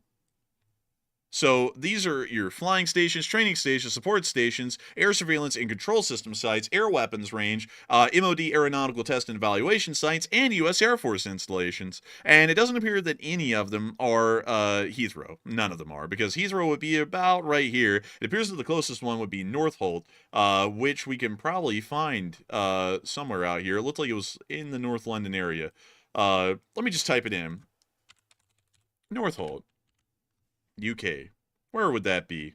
Oh, right here. And there it is. This is the closest RAF base to Heathrow. It is RAF Northolt, which is literally just to the north of Heathrow by about 7 miles. So this is it. And it appears that this RAF air base is operating private jets. I have a feeling that that's the civil side of the airfield. Where is the military side? Where is the military side? Let's see. That is a flying station. Let's go look at the list. Let's see here. Let's see, Northolt. We are looking for Northolt. Where is it? Northolt. We are looking. There we go. Home to the number 32 squadron, and let's go take a gander at it. Oh wow, that's actually a really nice hull that they have right there at Northolt. That is quite nice. I do like that. The carpet's very nice. Very nice. Yes, very nice. So it is home. Carpet is posh. It's fit for a king. It is indeed. But let's see here. What do they have currently based at this airbase? Let's just go look at the squadrons. That'll give us the answer. So the occupants are in the number 32 Royal Squadron, which currently operates Dassault Envoy 4s, so pretty much private jets. So those were probably the RAF aircraft at the southern end of the airfield. Also, number 63 Squadron is also based there. And let's see. The motto is escort. It is a ceremonial squadron, it appears. You can actually see them right there. Look at that. Very clean uniforms, actually. I really like those. Those are nice. And then they also have the number 600 Squadron, which is an auxiliary one. And then they have the Expeditionary Air Wing, which is not an actual combat squadron. But that's the closest one to Heathrow. So the answer to your question in a short form is no. There are no RAF aircraft at London Heathrow. So with that, I hope that does address that the best I can. And with that, we are on to the last question of the segment. And then we're going to be moving right back into the news. And this one goes to Dr. Plushman, who says, what are your thoughts on the look of the F-47? Honestly, we've only seen the snout. That's all we've gotten to see so far. If the renderings are correct, which is other photos we've seen of it from the past, the NGAD, I would say it looks pretty good. It's like, I think they call it, what is it, a delta wing design? It looks pretty sharp to me. But of course, we haven't seen the real deal in the flesh yet. But Enforcer, what say you? I would say that this is the only thing that we've seen so far. I would have to say it's probably going to be different, because this is one of the renders of it in the past, and the thing that makes me think it's different is that it has forward-leading canards on the final design, apparently, in this render. So that's making me think, Matthew, that it might be pretty different looking, actually. But one thing, man, that I want to clarify here is that the only picture we got was it going, I smell a ran. It's like, so I don't, it's like, we don't really know what it looks like beyond the snout, like Matthew's saying. So we got the snout, the canards, a little bit of the wing struts, and that was it. So we don't really know exactly what it looks like right now. I'll be honest, a 6th generation aircraft, in my opinion, look whack, like all of them do. But for whack looking aircraft, it probably will look pretty nice. So with that, I hope that addresses that the best I can. It's just crazy though, Matty, to think that the F-22 is going to be replaced by something else, because still to me, man, the F-22 is like the cutting edge of aircraft design. Yeah, it kind of is. You would think it would be. Honestly, until we see the real capabilities, and honestly, it sounds like to me the only real new big thing that the new NGAD is going to have is it can link up with drone aircraft. Rather than that, I'm like, what else does it really have capable than the F-22, which is already a pretty capable aircraft? Yeah, yeah, that's what I was thinking. That's what I was thinking exactly, Matthew, as a matter of fact. But I just remember, Matthew, when I was a kid, I remember thinking, wow, the F-22 is the best it is, the best it can get. And now, Matthew, we're growing old, and we're finally seeing that something that we knew is being replaced. Man, there must have been, someone must have felt the same, man, when the F-4 Phantom was getting replaced by the F-15. They were like, what the hell? There's no way. There's no way. And then like the F-15 eventually got semi-replaced, not really, by the F-22. And the F-15 is like a dandelion. This thing is never going away. It will grow through the concrete in the end. Like I honestly feel like, Matthew, the F-15 will probably be in service longer than the F-47 will be. Yeah, I think the F-22 will also stay in service. They say it's going to go, but I don't think it will. And also, by the way, you got to remember who would simply retrofit the F-22 to be compatible with drone-style aircraft when you can build a brand new aircraft that is from the ground up that costs a hell of a lot more money and billions of dollars to develop. Why would you do that when you can have all that money spent? Well, the thing with the F-22 is that while it was good, I don't know if you've heard about this, Matthew, because it's something that people don't talk about a lot, is that the fuselage, it wasn't, the metallurgy at the time wasn't really up to the abilities that were needed for the F-22, and so there's been a lot of structural stress cracks that have started to show up in almost all fuselages for the F-22, and if the fuselage goes, the plane is useless. So that's largely why they're actually going to retire the F-22s for real, because the F-15 doesn't have structural cracking issues, the F-22's fuselage does. Well, that would make it prudent to probably replace it. The F-22 was built with chocolate. Apparently, that's not good.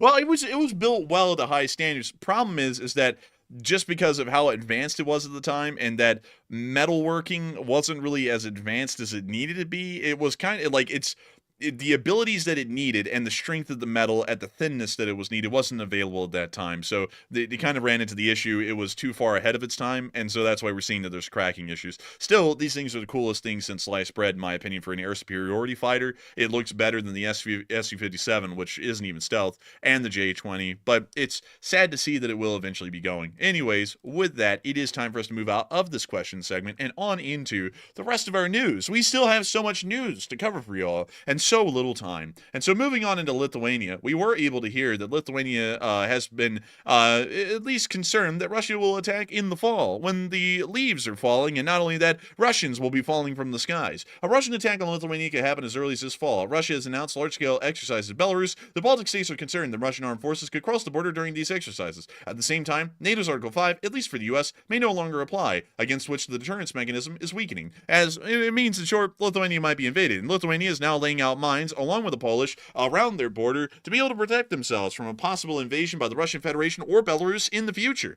It does appear that is a little bit of a concern at this point for the Lithuanians and the Polish, and both countries are taking preparations to try and protect the Suwalki Gap and also their territorial integrity before the Russians might be able to actually try and launch some form of conventional war of any way, shape, or form. But moving on out of Lithuania, because it is pretty lit up in Lithuania, it's time for us to get on down into Volgograd. Volgograd, please. What happened in Volgograd? Well, this happened. Ну-ка. О! Oh! Oh, Пиздец, блядь. oh, yeah. Man, those Temu car alarms are always like crazy when they go off. But anyways, the Volgograd refinery was hit like nothing ever before, and it looks like the refinery has been knocked out for the 25th time. Moving on from Volgograd and on down into the area of Kivskaya, we were also able to see that the Russian pipeline in area spontaneously combusted again. We do not know why. The Ukrainians did not hit it, but it blew up again. Вот сейчас уже точно, да. Here we go for real now, he says. О, пошло. Holy moly, it's starting. Да. Everybody F off for no reason. Tell everyone to get out. It says the guy on the radio. Dude, why in the world did that guy sound like a Counter-Strike voice line?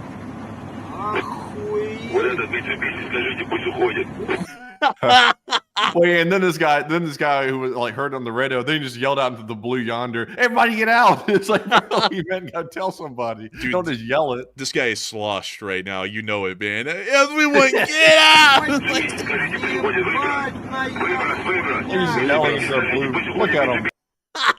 Oh my lord, dude! It's just a comedy to watch these clips, man. Ух, парит, серый, нихуя же. Man, it's stream. Ой-ой-ой, жарко. It's roasting, bro. It's roasting like the Russian Federation as a whole.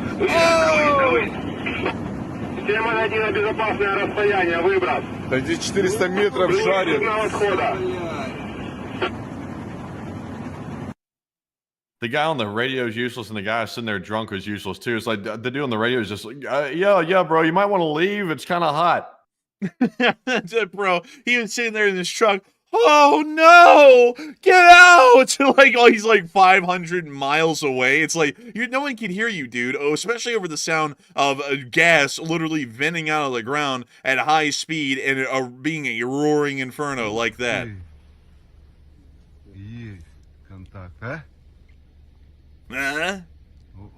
There was a character, Matthew, in this game called Kingdom Come Deliverance 2, which Hot Dog Man apparently has been obsessed with. That did after every voice line. He would be like, "Hey, where have you been?" And like that Russian guy just did it, and it reminded me of that.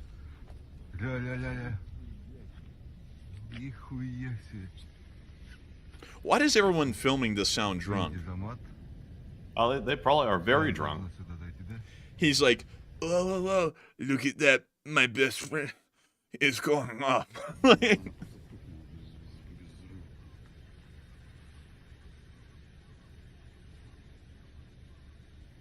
Я же говорил, в нашу смену девочка должна произойти. Ты так радуйся. Вытихает?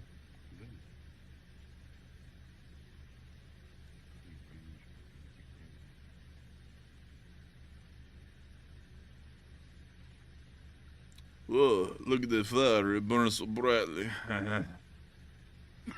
They really get a kick out of this deep down. Yeah, like, man, that's deep. But moving on out of Russia and into occupied Crimea, we were also able to see that a massive fire broke out at Simferopol, down at the airport. It appears to be a munitions fire because the smoke is white. We don't know if the Ukrainians attacked it or not, but it appears that there was some damage at the airbase. Meanwhile, moving on from that and into the Kursk Oblast, we were all, well, actually not Kursk, whoopsies. We actually have to move a little bit south of that into Belgorod because the Ukrainians are invading a new part of Russia. But before we get on into that new part of Russia that's being invaded right now, it does seem as though that reports are saying that Russia might attack Lithuania by early fall under the guise of military exercises. A lot of people have been putting in their thoughts on that one, and a lot of people have been saying that the Russians will simply threaten it. It's a bluff. Some others are saying that Russia will launch an attack on them. And some other people are saying that it seems imminent, but they need intel. And some others are unsure and undecided. But Matthew, what are people thinking about that? And what are you thinking about it as well? So about 40% of the audience said Russia will simply threaten it, meaning it's a bluff, while 28% said Russia will launch an attack on Lithuania, and 22% said it seems imminent, but we need intel. And the very concerning thing is that Russia has military exercise planned in Belarus coming around fall time. So, of course, it was a military exercise that started the Ukraine war, and Lithuania believes, the Russians are showing up with large numbers of troops, which they shouldn't have, and they're showing up in Belarus to conduct military exercises in conjunction with the Belarusian military, and that could be a perfect guise to go right into Lithuania and see how far they can get. So I would say, generally speaking, I wouldn't put it past the Russians. If they were to launch an attack on another European country, it would be one of the Baltic states. So I would say that Lithuania would be at a high risk of this. I don't think the Russians would go straight into Poland or something stupid like that, but they might go into maybe Lithuania or Estonia or a country like that. So I'm going to say that it's possible, but we need some more intel. But Enforcer, what say you? I'd say that it is possible, but I'd also need more intelligence as well. This was published by a news agency called Build today, and while it seems that it could be likely, once again, we'll need a lot more information on that. We have seen Russian troop buildups near to the area of Grodno, and we already know of a significant one in Kaliningrad, but that's been going on for about 5 months now, and an invasion has not occurred. So it is possible that it could happen, but I believe we're going to need a lot more intelligence to make sure that it is an imminent invasion and not just the fear of an invasion that's leading to Lithuania to doing their thing. Also, Hal Rose just threw in a $333 donation. Whoa. Holy moly. Holy moly. That is impressive. And a massive shout out to Hal Rose for throwing in that significant donation. A massive one, because it's now gotten us up to $3,528 on the fundraiser. Moving on from that, though, and on into the Ukrainian front lines, or specifically the location unknowns, we've been able to see a couple of interesting ones. We were able to hear that Ukraine shot down about 4 helicopters today. We don't know what types and we don't know where, but it was interesting to hear. We also were able to see that the Ukrainians did take ground in multiple places. We were able to see that they were able to take ground near Solanoe. We also saw that they were taking ground in the area of the town of Petropavlovka. We also saw that they were taking ground in the area of Lysychansk. We also get to see that they were taking ground inside of Belgrade. And last but not least, we were able to see that they have confirmed the capture of Demidovka. Very nice. But moving on from that, we were also able to confirm on the ground that the Ukrainians did take Demidovka. Белгородская область. Сейчас This guy just said that in Russia. He said Demidovka, Belorovka Oblast, and that meant Demidovka in the Belgrade Oblast. Just in case you all might not know Russian, call me an expert. Демидовка, Белгородская область. Сейчас занята противником. Вот, собственно, она. Вот я прямо сейчас кадры, которые я снимаю своей рукой. This guy's doing my job for me. Вы видите. Вот. Как получилось, соответственно, те, кто ее удерживали, просто взяли и сдали ее. Просто взяли и вышли из нее. И после этого противник ее занял. Ну и в моменте, когда противник разминировал, было все хорошо заминировано, соответственно, противник разминировал участок и проделал себе проход, и мрапом оттянул зубья дракона, соответственно. И после этого стал возможен проход. Силы, которые удерживали участок, в этот момент проебали. И все, вот теперь здесь противник. Романов на месте, вот прямо как вы видите здесь. И, соответственно, вот это все мы сейчас наблюдаем с вами.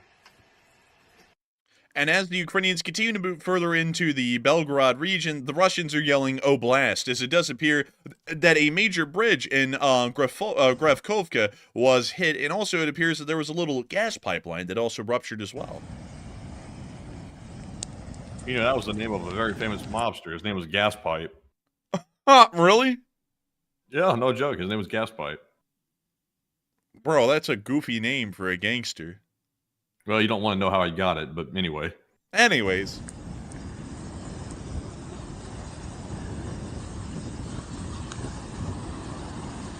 Oh, look. A bridge to nowhere. Oh, look. I guess you could say that they ain't spanning that one, but A bridge over troubled waters.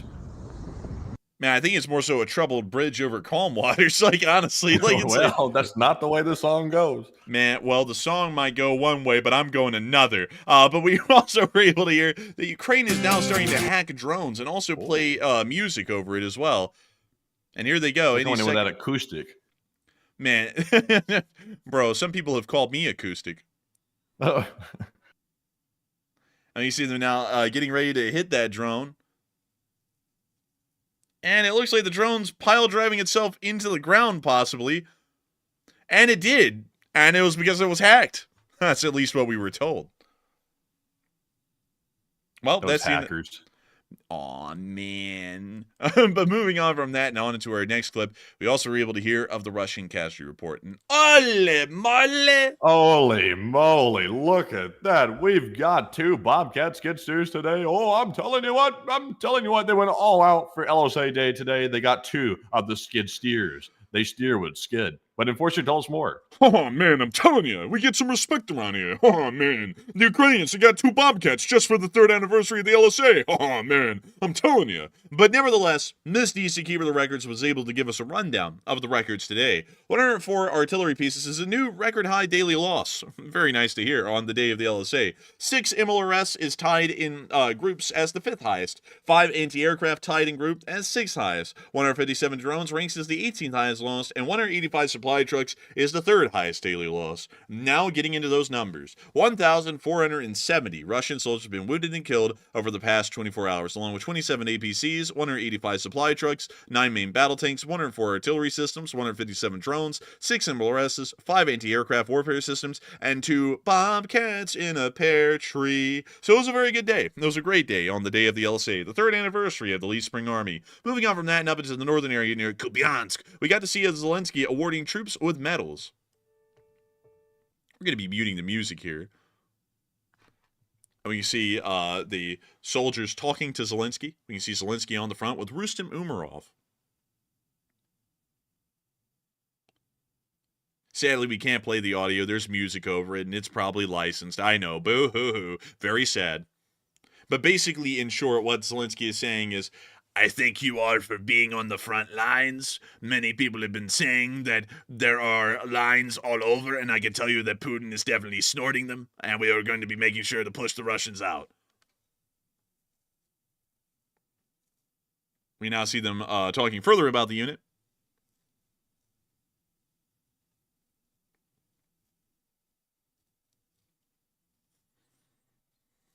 Zelensky has a way with these words. Oh, those words, those words. Oh. Oh, my. Like, oh. Oh, my. You now That see guy right there looked like a famous actor. I can't remember his name, though. I can't either. Oh, Zelensky's a famous actor. I do know his name, though. Yeah, he's a famous actor, yeah.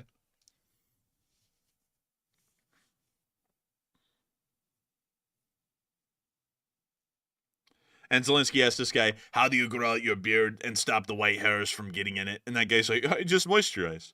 And now Zelensky's saying, well, that's very interesting, very neat. Is that chicken sitting in a bowl in the middle? Bro, they gotta have class, man. Honestly, I don't know what that is. Like, honestly, it looks like some country fried steaks just sitting casually in like a bucket. And then they have the water bottles. Like, honestly, not a bad setup. That's kind of like Matthew and my average meal on any given day. But we now see him walking through the building. We now see him making it to the office center.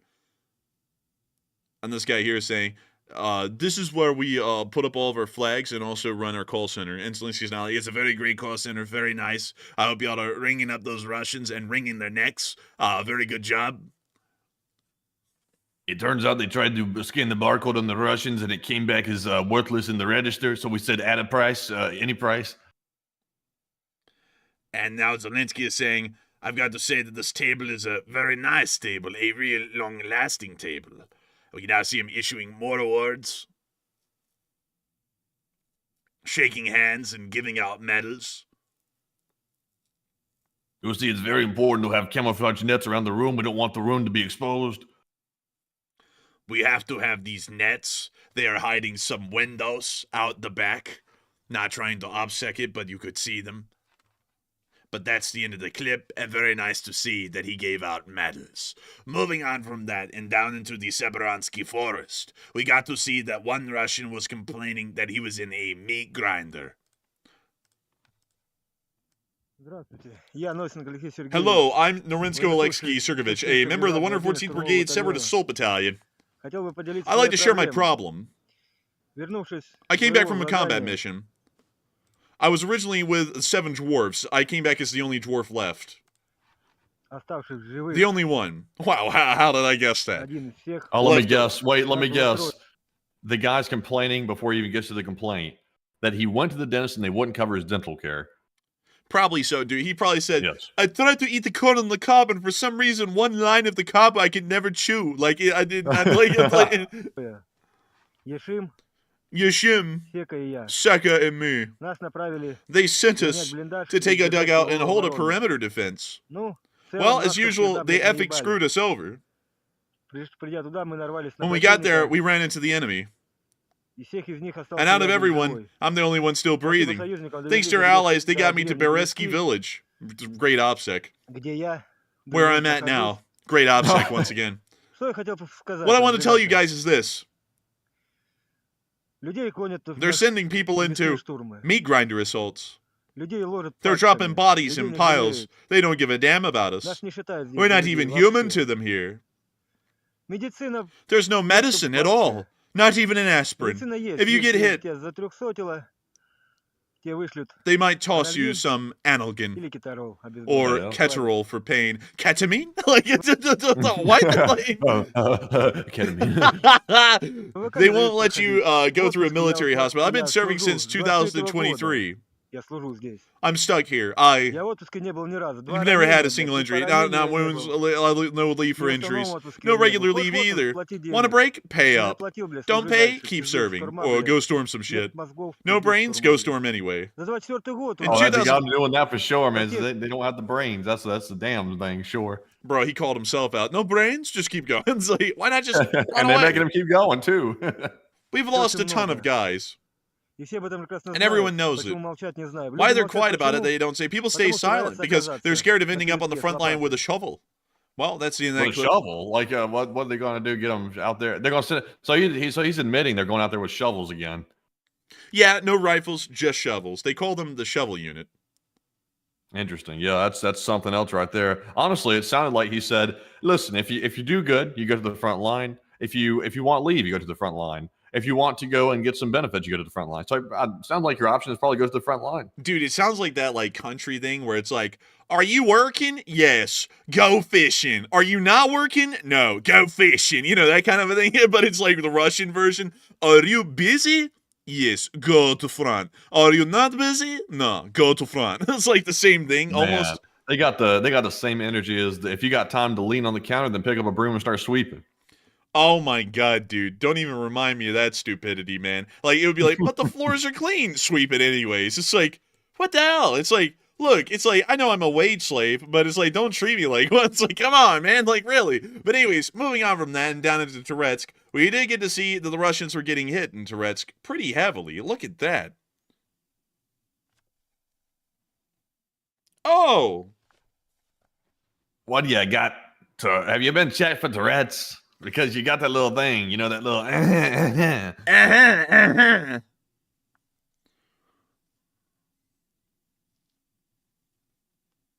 You know what's interesting is I actually knew a guy that actually had Tourette's for real in high school, and that guy's now a damn good serving Marine. He's a great Marine, an amazing one. I heard, man, that he was one day, man, he was out there and he said, "Get down," like, and he wiped out a whole squad of Taliban. Like, it was honestly crazy. Man, he's out there wilding too. Man, he honestly is. Like, I'm not gonna lie, I've seen it. But anyways, moving on from that, we were able to see that is an enemy position right there in that trench. We can see them lining up the artillery, and they're about to give it to him. Give him a piece of it, they say. And there goes the piece. And here comes the piece, and it looks like it landed right on top of them. A little piece for them. We now see the Russians getting back in their dugout, but now the Ukrainians are digging it out with a 155 millimeter shell.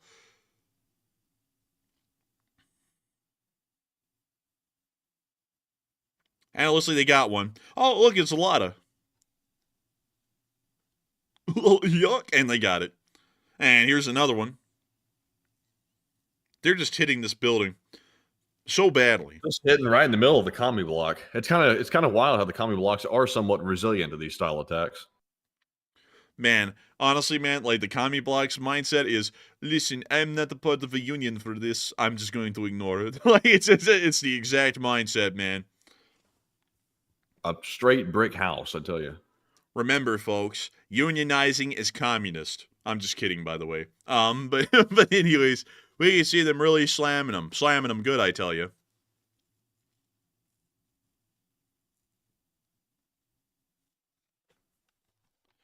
And that's the end of the clip right there, but very nice to see. I also saw Siri say, LMAO, that's why so many workers at restaurants, hotels, service in general smoke. Cigarette breaks are the only acceptable break. You know what I do? I get like those, let me go pull these up. We used to have these when we were kids. Matthew will know them as soon as he sees them. Let me go get them. Yeah. I get these right here, then I'd be like, boss, I need to go to a smoke break and take these out. I These thought are the about little candy sticks. ones. Yeah, remember we used to get these, man, for some reason. Yeah, I remember it was literally just like I think it was like corn syrup and just sugar like blended together. Man, they were trying to get kids into that biz. Like back in the days, they're like, hey kids, you like this delicious corn syrup sugary treat? Yeah. Well, have you ever tried cancer? It's like, yeah. Like, yeah. And then they got us vapes instead. So, I mean, honestly, we got it even worse. But moving on from that, and down to Nova Bob McKeefka, we also got to see the Omega unit hitting the Russians.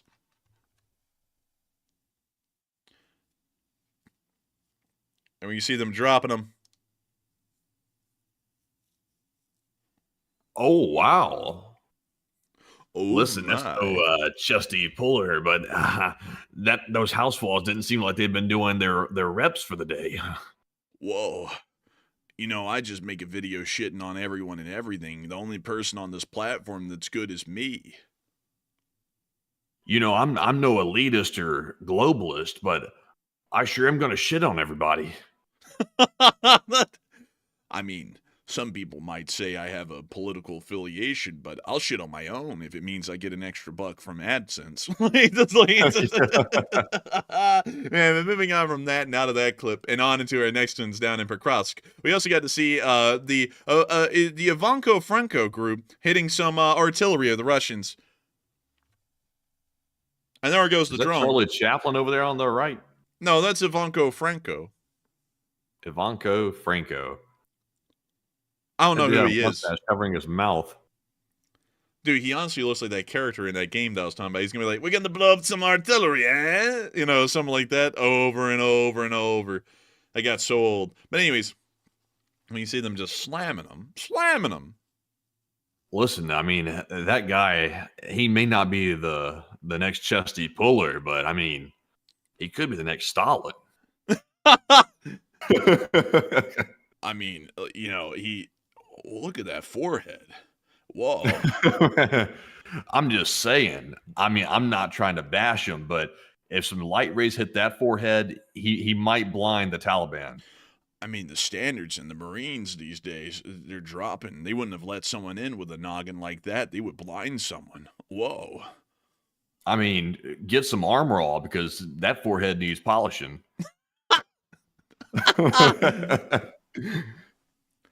Man, they called Better that, yet, Bray. Go ahead. They called that the head, and they meant literally. Like, you know, like the restrooms, like how they call them the head in the Marines. Man, I'm telling you. I mean, poor guy. I mean, you know, he must have had a rough upbringing or something, but I wish him the best. I bet you when he was in the Corps, they'd get people to shine his head. Like, oh, I'm telling you, when he went to the barracks, I know those guys had a good time with him. Like I can tell you right now, he was no toilet drinker, but you know, he was doing some crazy stuff. I bet you they make him eat the urinal mint. Oh my God, why'd you say that?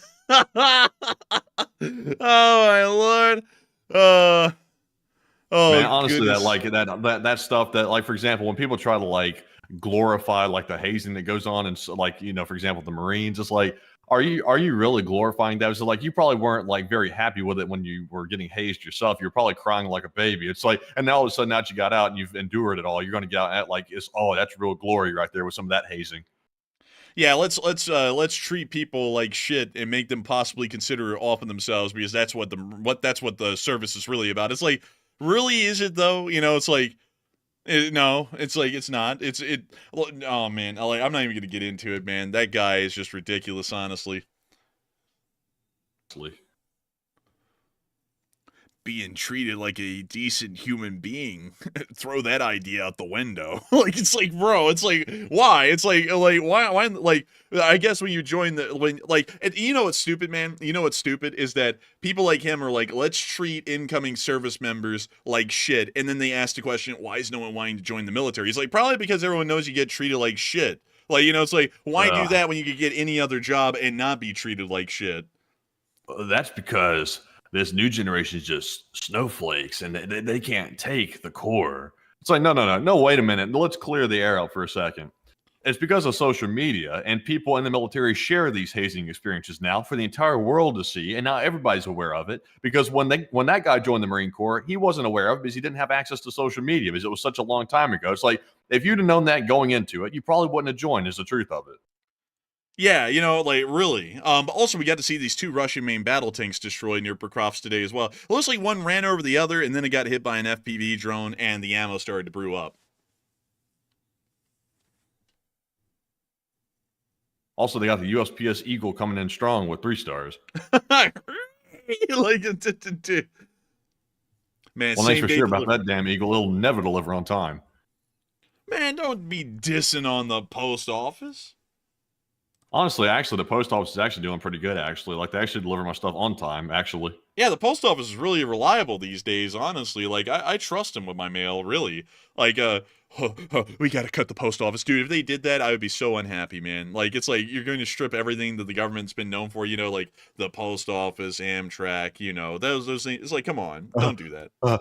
We're gonna privatize the USPS, and since it's called the post office, we're gonna call the postal workers soldiers. Get to your post.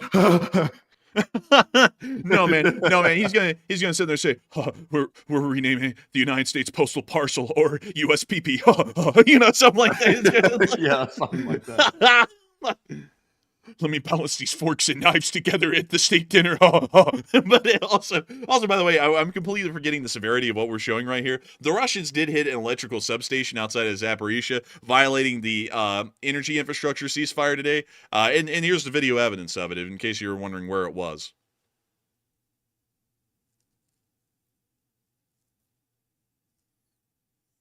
Someone said, post office should let me have my mail digitized, though. What That's do you want called to get email. visited by Newman or something like that? That's called an email, I believe. But anyways, moving on from that and on into our next clip further south, we also got to see that an Su-30 got hit hard. Whoa, look at that. I mean, that's really been through the ringer. Whoa.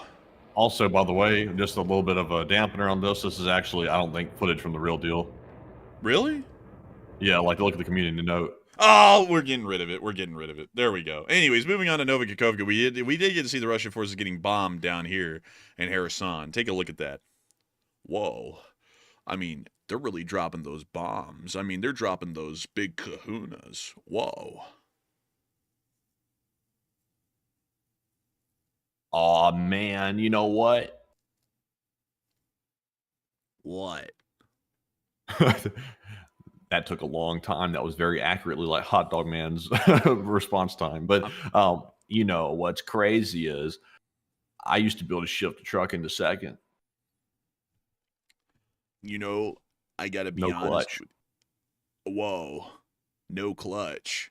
On God. Yeah. That's why they nicknamed me was not clutch, because I never came in clutch. The closest that Hot Dog Man ever made it to third base? First. Second gear. Aw, man. Aw, man. But moving on from that and on up into Kyiv, we do have the air defense report for the day, and that thing was juicy. Out of 147 drones launched in Ukraine, 97 of them were shot down, and another 25 were intercepted with electronic warfare means, meaning that only about 20 or so made it through. Very low number, and that's a number that we can live with. But moving on into Kyiv, it's now time for us to cover the speech from President Volodymyr Zelensky here on day 1124 of the war, and it is a long-lasting speech, baby. And so without further ado, here it is, speech! Speech! Дорогі українці, українки, передусім вдячність нашим захисникам неба. Кожна ніч зараз це масштабні російські атаки дронами, під сотню шахедів щоразу, багато збиттів. Тільки сьогодні на ранок збитих дронів 97 за ніч. Мобільні вогневі групи, РЕП, розрахунки ППО. Дякую вам. На жаль, є і влучання. Треба значно більше ефективності нашому захисту неба і розбудова ефективного нашого повітряного щита не буде припинятися.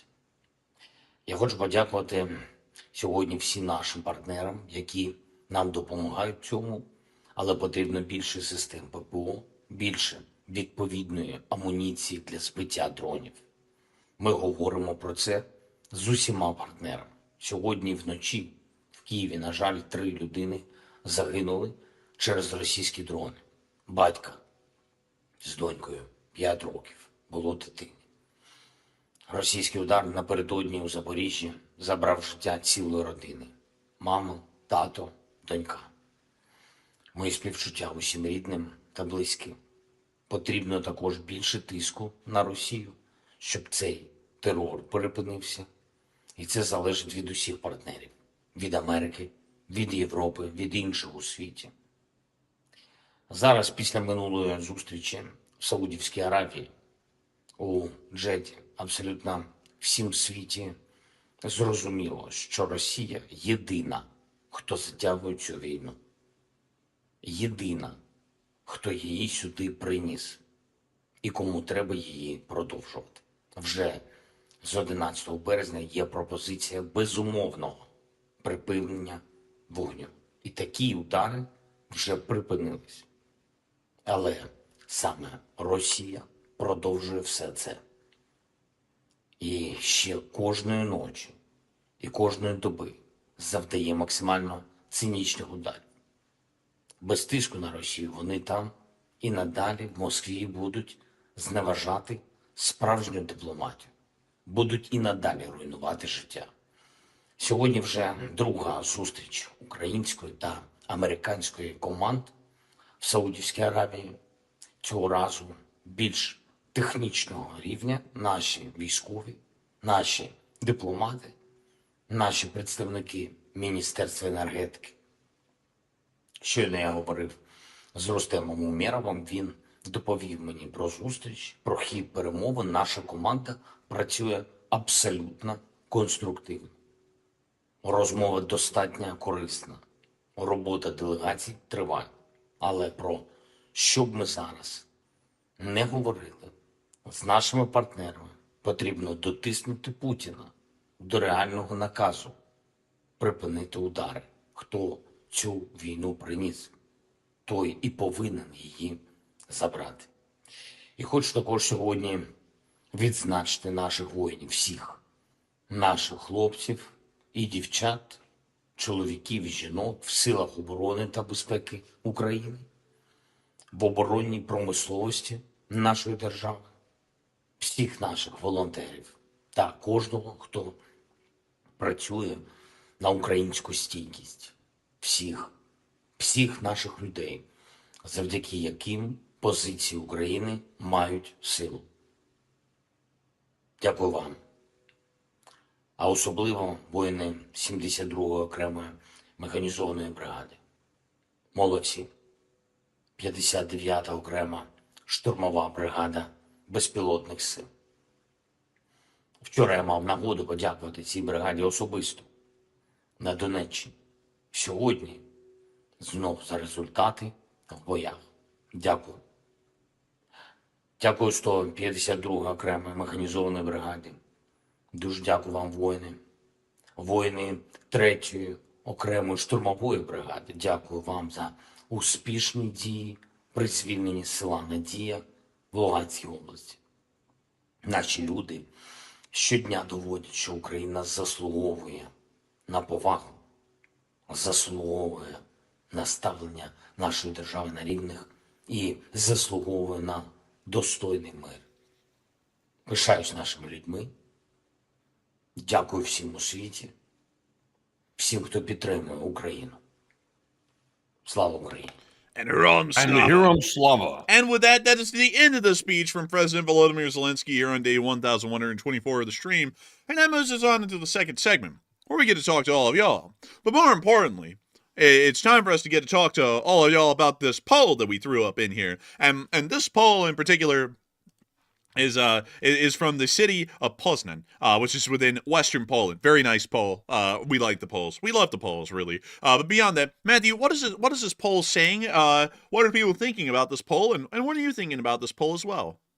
All right, so the poll says Ukraine is taking control of a city in Russia's Belgorod region as Russian forces get hammered or pounded. What are your thoughts?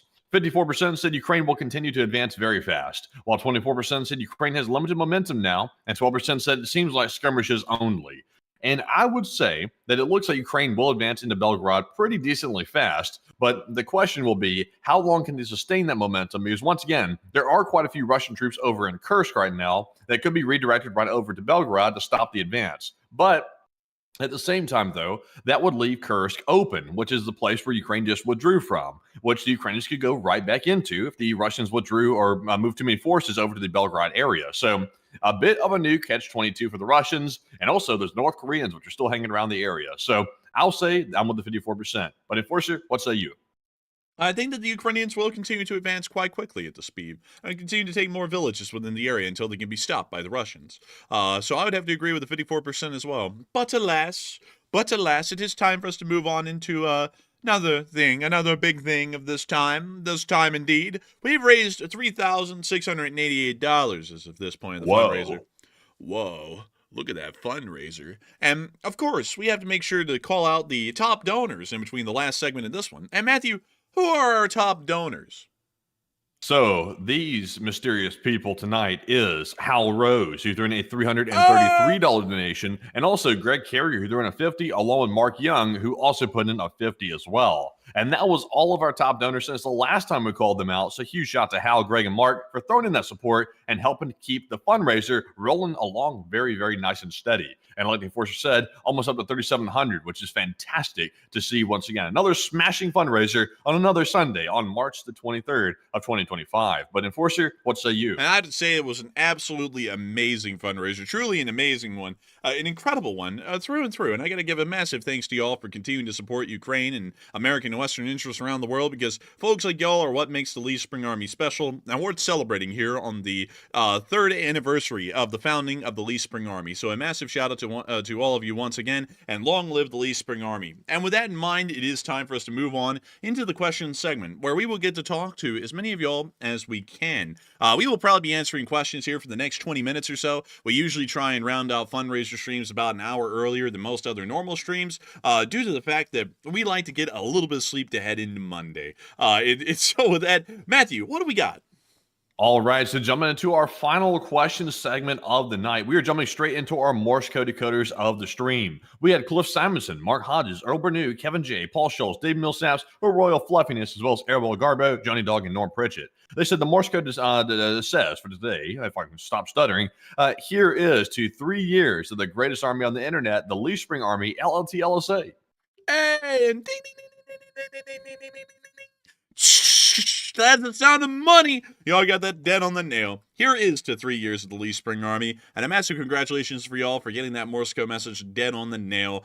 Absolutely right from the start. Absolutely amazing to think, once again, I've said it time and time again tonight, that we made it to a third anniversary of the Lee Spring Army, and hopefully to many years beyond that. It really is crazy to think that the Lee Spring Army is still going strong and healthy 3 years in, because today we put out a video and it's going to probably end up getting about 180,000 views on it, which is pretty crazy to think that we have that many people still in the Lee Spring Army that consistently and daily watch our news. A big thanks to all of y'all, and also a big thanks to all the folks who are here watching this stream right now. And so with that, it's time for us to get on into them questions. What do we got, Matthew? All right, and our first question goes to, I love it when you call me Sweet Papa. it's Sweet Papa who puts in a question here. And he said, has there been any update on the Belarusians digging trenches along the border? There hasn't really been any updates. They're still, the only news that we have is that they're still near Grodna, and that's it. So as far as news, we've had none that's new. And so with that, I hope that does address that somewhat well. And also, what did we just zoom in on here? What is this? It's abandoned. It looks, honestly, like it could have been, maybe, somewhere that an oligarch could have lived. Well, it looks like it was refurbished, actually, recently, because this was in 2015, and this is in 2023. They changed the layout of the road. Those bastards. But what is That's honestly something that's a problem with these mansions, is renovating them. It's always too costly. Too costly. Remember, folks, don't get a mansion. You're a sucker if you get a mansion. Like, honestly, like, no disrespect to anyone who has one. But mansions are a money pit and a waste of time and resources. But let's see. What is on the other side? What is on the Polish side of the border? What is over here? What's over here at this town? Debrowa, Bielstoka. Let's drop down up in this thing. Oh, Not bad, not bad, not bad. not bad, not bad, not bad. What they got to eat around here? What's Royal Max got cooking in the kitchen? Kebabs. Okay. Oh, kebabs. Okay. They got doner. Let's see here. Oh my goodness. Honestly, that looks really good actually right now. American French fries. That's kind of unusual. Man, I'm not gonna lie, man. We're gonna be hungry after this thing. We're gonna be hungry. But let's see. What else do they have? Kebab. They have more kebab. Oh, Man, that looks good. I'm telling you, this food looks really good. and they got French fries again. Oh, they're putting French fries in the doner. Ooh. A chili dog. Man, I'm getting starving. I'm getting starving around here. What other restaurants do they have in the small village? In the small village? Not really any others. Oh, they have my food. They got lech. Oh, look at that. Oh, this looks like it could be getting a little in the pricey territory. They got sesame seeds on the bun. They got chicken in a pattern. They got a bear sitting there. A depressed bear with deflated balloons. Like Man, it's kind of sad for that bear. I'm not gonna lie. oh, Oh wow. very I'm well not sure what played. that is, but it looks good. It looks good. man, they got a country fried steak. Man, they got And some French soup. fries. Man, honestly, this doesn't look bad at all. This is actually really good looking. Oh, they got the water with the cucumber slices in it. I know this place is posh. Bro, this oh. Hey, Bro. that's the Costco deli wraps. Yeah, that's what I was thinking. I was like, no way. I was like, no freaking way. You know, Mandy, how does this compare to, say, a random American town? Let's just pick a place. South Dakota. We'll go with South. McDonald's, Burger King, the usual. So, hey, this is the town of Wall. So let's see what's in the Wall. They have a Super 8. We know There's this. Red Rock, the food joint. See what they got there at Red Rock. Okay. Oh, all right. Sliders. Okay, they're coming in with some sliders. Oh, yes, American steak. They did that one very well. Medium rare, I think. Let's see. They got a salad bar. They've got, can't tell what those are, but it comes with a tartar Cheese sauce. curds, maybe? Maybe? Not curds, cheese sticks. Maybe. I think those are mozzarella sticks. Then they got the waffle fries and the Oh steak. my God, those steaks. Those steaks look incredible. Man, is that it kind of like, it's cut almost like a brisket, but I don't want to say it's a brisket because it kind of looks like it might not be. They do have pulled pork though. Well, sweet potato waffle fries, they really got it going with that. Man, sweet potato waffle fries are it. I don't know what this is, but that looks, it's like a taco topping, like a Tex-Mex taco topping with a bread underneath. Doesn't look bad. Honestly, the French fries look dry as hell, though. I'm not gonna lie. Yeah, they do look dry.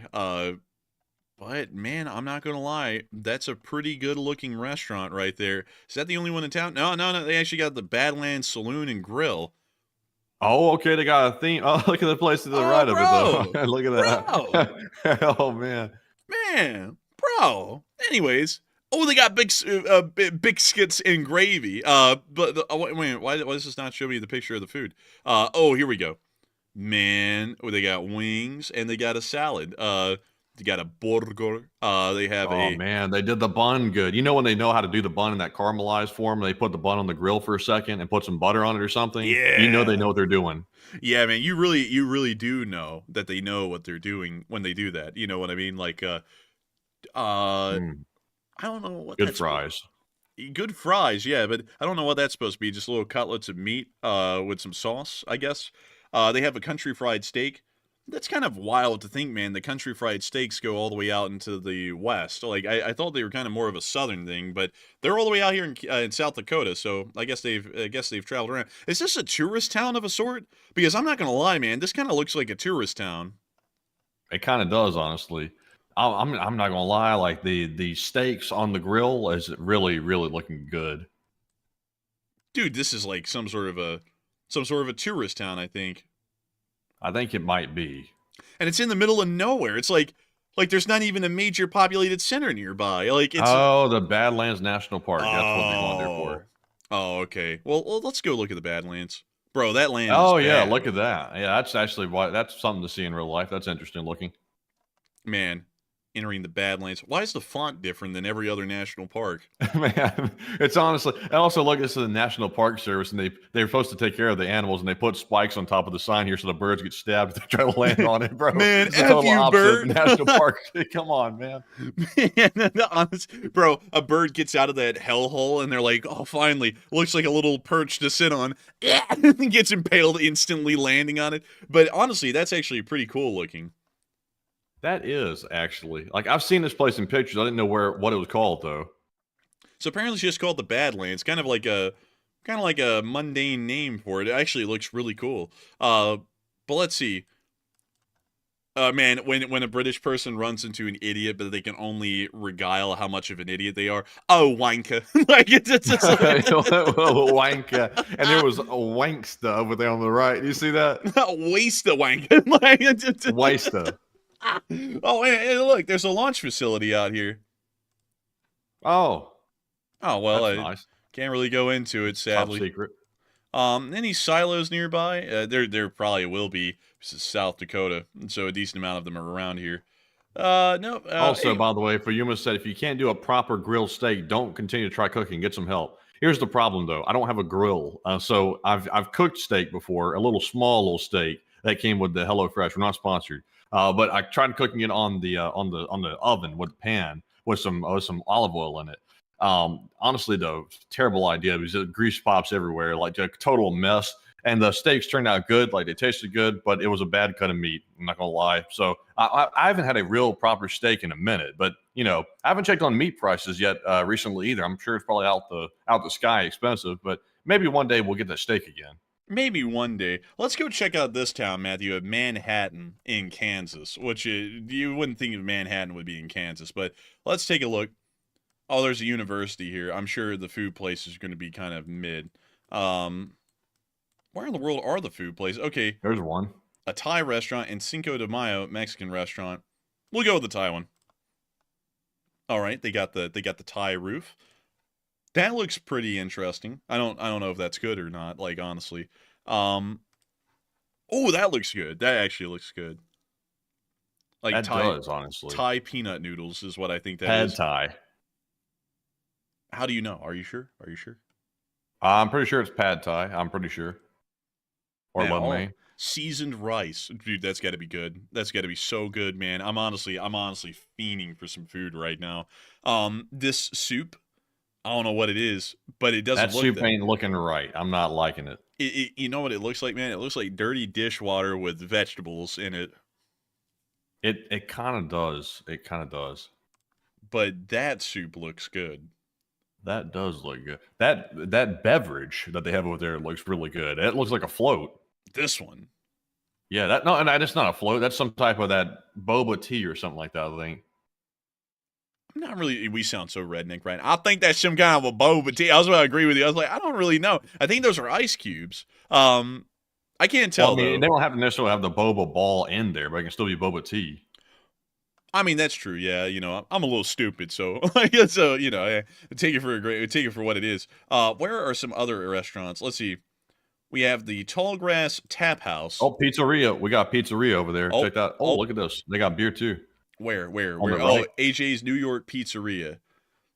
Let's see what they got cooking. This looks like somewhere that would be on Hell's Kitchen. Honestly, like these were like the restaurant buildings that were on that show. Let's take a look though. Ramsey stopped by Al's New York Pizzeria to see how it's going after a 6-month hiatus from the restaurant. What is that? What is that? Well, those You're putting more kale on top of the dough. What are you doing, you dick? This one looks good. That does. This looks like it'd be good pizza, but it looks like they're charging probably too crazy for it. Probably. I wonder what the prices Oh, are. that pepperoni over there looks good. That really looks really good. Man, let's. Oh, they got a Mike's. Samuel Adams is supposed to say, "Oh, Mike's Hard Lemonade." No, they didn't. What are these? That looks like Looks like a popper. cheese biscuit with marinara sauce. I bet it's a mozzarella popper or a jalapeno popper with mozzarella sauce, maybe. But this actually does look pretty good. I'm not gonna lie, man. Like, I feel like we've been gypped with like food places where we're at because like the local mom and pop ones around here, like it's like a hit and a miss. Like half of them aren't even really that good. But let's go to a big city, Matthew. Let's go to Seattle. What do they have to eat in Seattle? Hmm? Oh, so much, it's hard to even keep up with it. Really? Yeah, look, there's Ani Baby by Takushko. Oni baby. Like, I know we got that Oni baby. Let's see. Ooh, look at that. Interesting. It's like a apartment restaurant or something. Bro, real sushi. Ah, yes. Look at that. Dude. What is that? That's something from Ghibli Studios, I think. I don't think so. I've never seen that one at Ghibli Wait a minute, Studios. hold up. Zoom in on that dude right real quick. I was about to say, that dude looked pale as a ghost there for a minute. I think there's a screen reflecting off his face. I was about to say, dang, dude, has that guy got any blood left in him? Man, that thing on the wall took it from him if he had no blood. It sucked the soul out of him. Let's not put it that way. Well, aw, man. Aw, man. Dude, honestly, though, the food does look pretty good here. I would give it a shot. Honestly, is this Is that a hot pot Chinatown? restaurant? Did I see that? It was Halpot or something like that. Zoom back in a little bit. Right around here. There's like Halpot or something up there. I think Scroll up a little bit. Is it that one? Yeah, here we go. Yeah, Halpot. Is that a hot pot? Yeah, it does look like it, kind of. Maybe. Yeah, it is because they give you it the is a raw hot meat pot. to cook, dude. That is That was honestly something I've wanted to try. Like, I would like to actually do a YouTube video on a place like this. Like, it's always fascinating to me how they do this. But you know something, man, that just hit me? Because I was like, it's interesting. All these places are like Asian cookeries. This is the Chinatown quarter of Seattle. Oh, I forgot they have that there. I totally forgot about that too. I just dropped this down in Chinatown. Like, the food is fire though. Like, it looks great. But let's see if we can go to another part of the town and find some different eateries. Like up here. What is this? Portage Bay Cafe. Fresh fruits seems to be their thing. That little. Oh wow, they is got that like for like breakfast. Oh, dude, actually, that's like pretty good. Freeze-dried eggs honestly slap. Like when you're up in the morning. Like honestly, like they're as good as normal eggs in my opinion. And French, dude, honestly, this place looks like a place to go get some breakfast. Like really, like this is a very nice place. I'm literally starving to death. I am too, man. Honestly, we've been rabbit holing for a while on this. But let's see what else. What else? Let's go. Does anybody in the chat have they ever been to those like sushi restaurants where they have like the conveyor belt sushi? It sends it around, you just pick it up, like whichever one you want. I went to one of those in Atlanta one time. A pretty cool thing. And also you can order stuff like custom to it as well, and it like sends it down like a really fast like conveyor belt. It's really cool. They have that here in Seattle. That was going to be my point. This is a Georgian bakery. So this is food from the country of Georgia, not the state of Georgia. And they have Georgian bread boats, which are these. I've never heard of them, and now I want one. Look at that. That looks really good. Oh my lord, that is so cool. Like, look at these. Oh, wait, I want to actually find a picture of it, not a video. Dude, that looks like it would be fire. Speaking of which, do they have like the Swedish desserts like we got from Epcot and Disney World? Like, do they have like the authentic deal here? Like, what is it? Swedish, Danish, or something like that? Desserts is like that puff pastry with like the custard in the middle of it. I think that there's probably a Swedish bakery somewhere, but you know something I just saw a Swedish bakery in Seattle. I'm starving, man. But look at dude, they have English meat pies. Whoa. Dude, honestly, man, Seattle has got it going on with food. I have never seen this wide a variety of food. It's real British food. Look, they even have the custard creams. Man, that is honestly very tasty. Please punch in Swedish dessert, please. Oh, dude, we've got to go to these places at some point in the future. Let's see, Swedish bakery. Not near me. Not near me. Let's see. In Seattle, yeah, Washington. Here we go. Oh, so, there's a couple around click here. the first one. There's only two. So we'll go to the first one, which is Buy-In Bakery here. Let's take a gander. Oh my god. Oh my lord. Oh. Oh, let's see. There it is. There it is. It's the thing. It's right there. No. These aren't it. These aren't it. Like, Okay, that's not it. Look close. no. These aren't it. We were looking for school bread. These are similar, which I don't know what similar is, but we're looking for school bread. And No, oh, there it is. that There it is. That's it. That's it. It's there. They have it. Dude, we got to get some. We got to get some, dude. Like, let's see here. Oh. Dog? Oh, what the hell? That's a wolf dog. You ever killed a man? No. Like, It's just hanging outside a Swedish bakery. Man, this thing's just chilling out here. Honestly, it's got to be a safe neighborhood then if they're like, just putting their dog outside right in front of the door. Because I mean, like, if there was a dog nabber nearby, that thing's gone. So it must be a safe place. I want the Swedish bakery stuff so bad I'd fight the wolf dog. Dude, they actually have them. That's school bread, dude. That is so cool. I want to go here. Let's go to the other one though, Larson's Bakery, which is in Ballard. So let's take a look at this one. So, oh man, whoa, look at that boiler. Dude, we're gonna have boilers by the time we get out of here, man. Like, this doesn't really seem to be Swedish though. This is more like a generic bakery that produces like Danishes, things like that. Not really Swedish, per se. But it does look like it has some really good... Whoa, wait a minute. Okay, so there's some Danish stuff in there. But I'm not... I think they have it there. It's not showcasing it or something. Man, hey, there was Baked Alaska or something. Was that Baked Alaska? This? No, not that. That's cookies. Go back up. That right there. This? No, see that thing with the... Go down one. I don't know if that's Baked Alaska or not. It kind of looks like it. I don't know what the hell that is, man. What is that, a Saturn bug? Well, let's see. The National Nordic Museum. What in the world? Oh, we got a Nordic museum? Bro, it's okay. Hot Dog Man. Oh, man.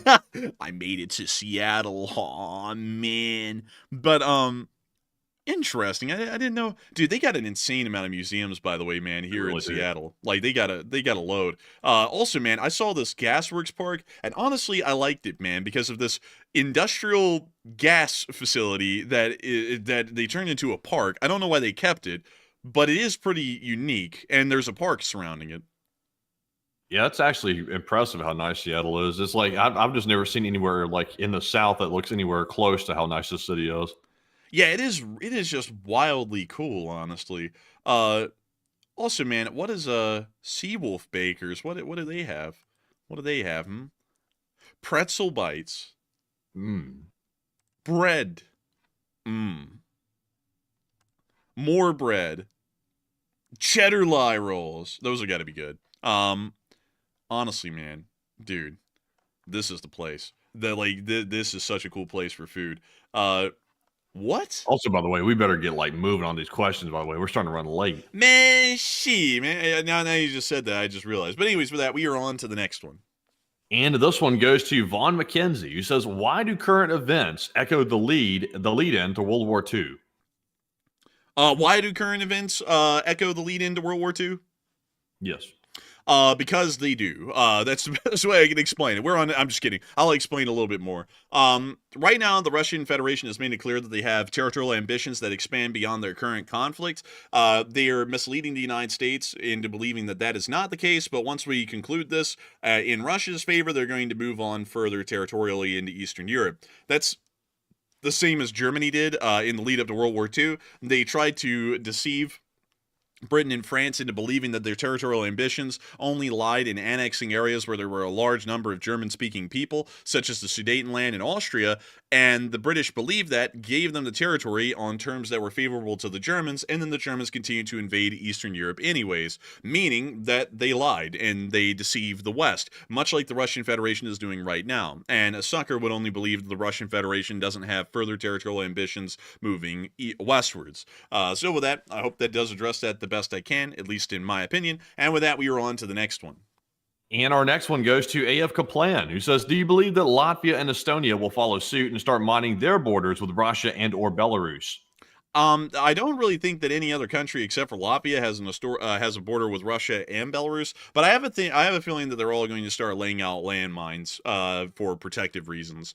So yes, I would say that that's probably going to happen. And so with that, I hope that does address that well. And we are on to the next one. And this one goes to, let's see here, David C., who says, any comment on the move by Turkey to place its troops in central Yemen and Israel? I haven't heard of Turkish troops wanting to be moved to central Yemen. I'm not saying that that's not happening. It's just I haven't heard about it. And also, what was the other location? And Israel. They're certainly not moving Turkish troops into Israel. So I would have to say I haven't heard of either of those, so I'd have to declare ignorance on it. And so with that, we are on to the next one. And our next one goes to Sean William, who says, how many days until the Nimitz reaches the Middle East? It most likely will be about 2 weeks until the Nimitz reaches the Middle East, because it has to sail at full speed or full steam through the Pacific, through the Strait of Malacca, and then into the area of the Arabian Sea. So that will probably take about 2 weeks' time at top speed. So I hope that does address that the best I can, at least from what I would understand currently. And with that, we are on to the third to last question of the night. And this one goes to Canada is Sovereign, who says, if Israel does attack Turkey, is NATO Article 5 automatically invoked? Turkey actually would have a decent argument to invoke Article 5, technically, to be entirely honest. So the Turks might try and invoke it, but it would be up to NATO to decide whether or not they would enforce that Article 5 invocation, which they may, or they may not. I really don't know how it would go. But with that, I hope that does kind of give a lay of the land of how that would work. I don't really know how it would turn out, though. And with that, we are on to the second to last question of the night. And this one goes to Joe Leslie, who says, should NATO incorporate undersea cable cutting as an act of war under Article 5? I believe that we should, because it's damaging and destroying critical infrastructure. So I would say yes, but technically in the books right now, it's a little ambiguous whether that is or isn't. And so I hope that does address that the best I can. And we are on to the final question of the night. So who is the lucky last person who put in the lucky last question of the night? And that viewer is going to be Dalton LMAO, who says, what do you think the odds of World War III are now on this stream? I would say that the odds of a third world war breaking out is somewhere around 10 to 15% at this point. It's rising, but it's still not the majority percentage. So I hope that does address that the best I can. And we have reached the end of tonight's stream. Once again, a big happy birthday to all of y'all for the 3rd anniversary of the Lee Spring Army, which has began and ended today. And I got to thank all of y'all so much once again for watching the stream tonight and raising a whopping $3,776 in support of Ukraine. It's been an absolutely amazing night. I got to thank you all so much once again for watching. And we will see you all tomorrow, most likely in a short war summary. Of course, we won't be on stream tomorrow, but as far as these live streams are concerned, we will see you all on Tuesday at 10 p.m. Eastern Time to cover the next 24 hours, well, actually, next 48 hours of the news from around the world. And so with that, good night, good luck, take care, stay safe, Slava Ukraini, and long live the Lee Spring Army, and the Lee Spring Army will never die. And with that, folks, once again, a huge shout out to everybody tonight for making the fundraiser possible once again and getting up to 3,776. That's a very good number right there. Almost reminds me of 1776. But anyways, thank you all for donating tonight and making that possible once again on another Sunday night fundraiser stream. And we will see you tomorrow on the midday short war video, if there is enough news to cover, of course. And I think tomorrow's my day on that. It definitely is my day, actually. So you'll be hearing from me if there is enough news to cover. But with that, folks, we will see you all definitely on Tuesday night at 10 p.m. Eastern on the next nightly war news stream. And with that, Slava Ukraine, Hero Slava, get some rest, and good night.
Future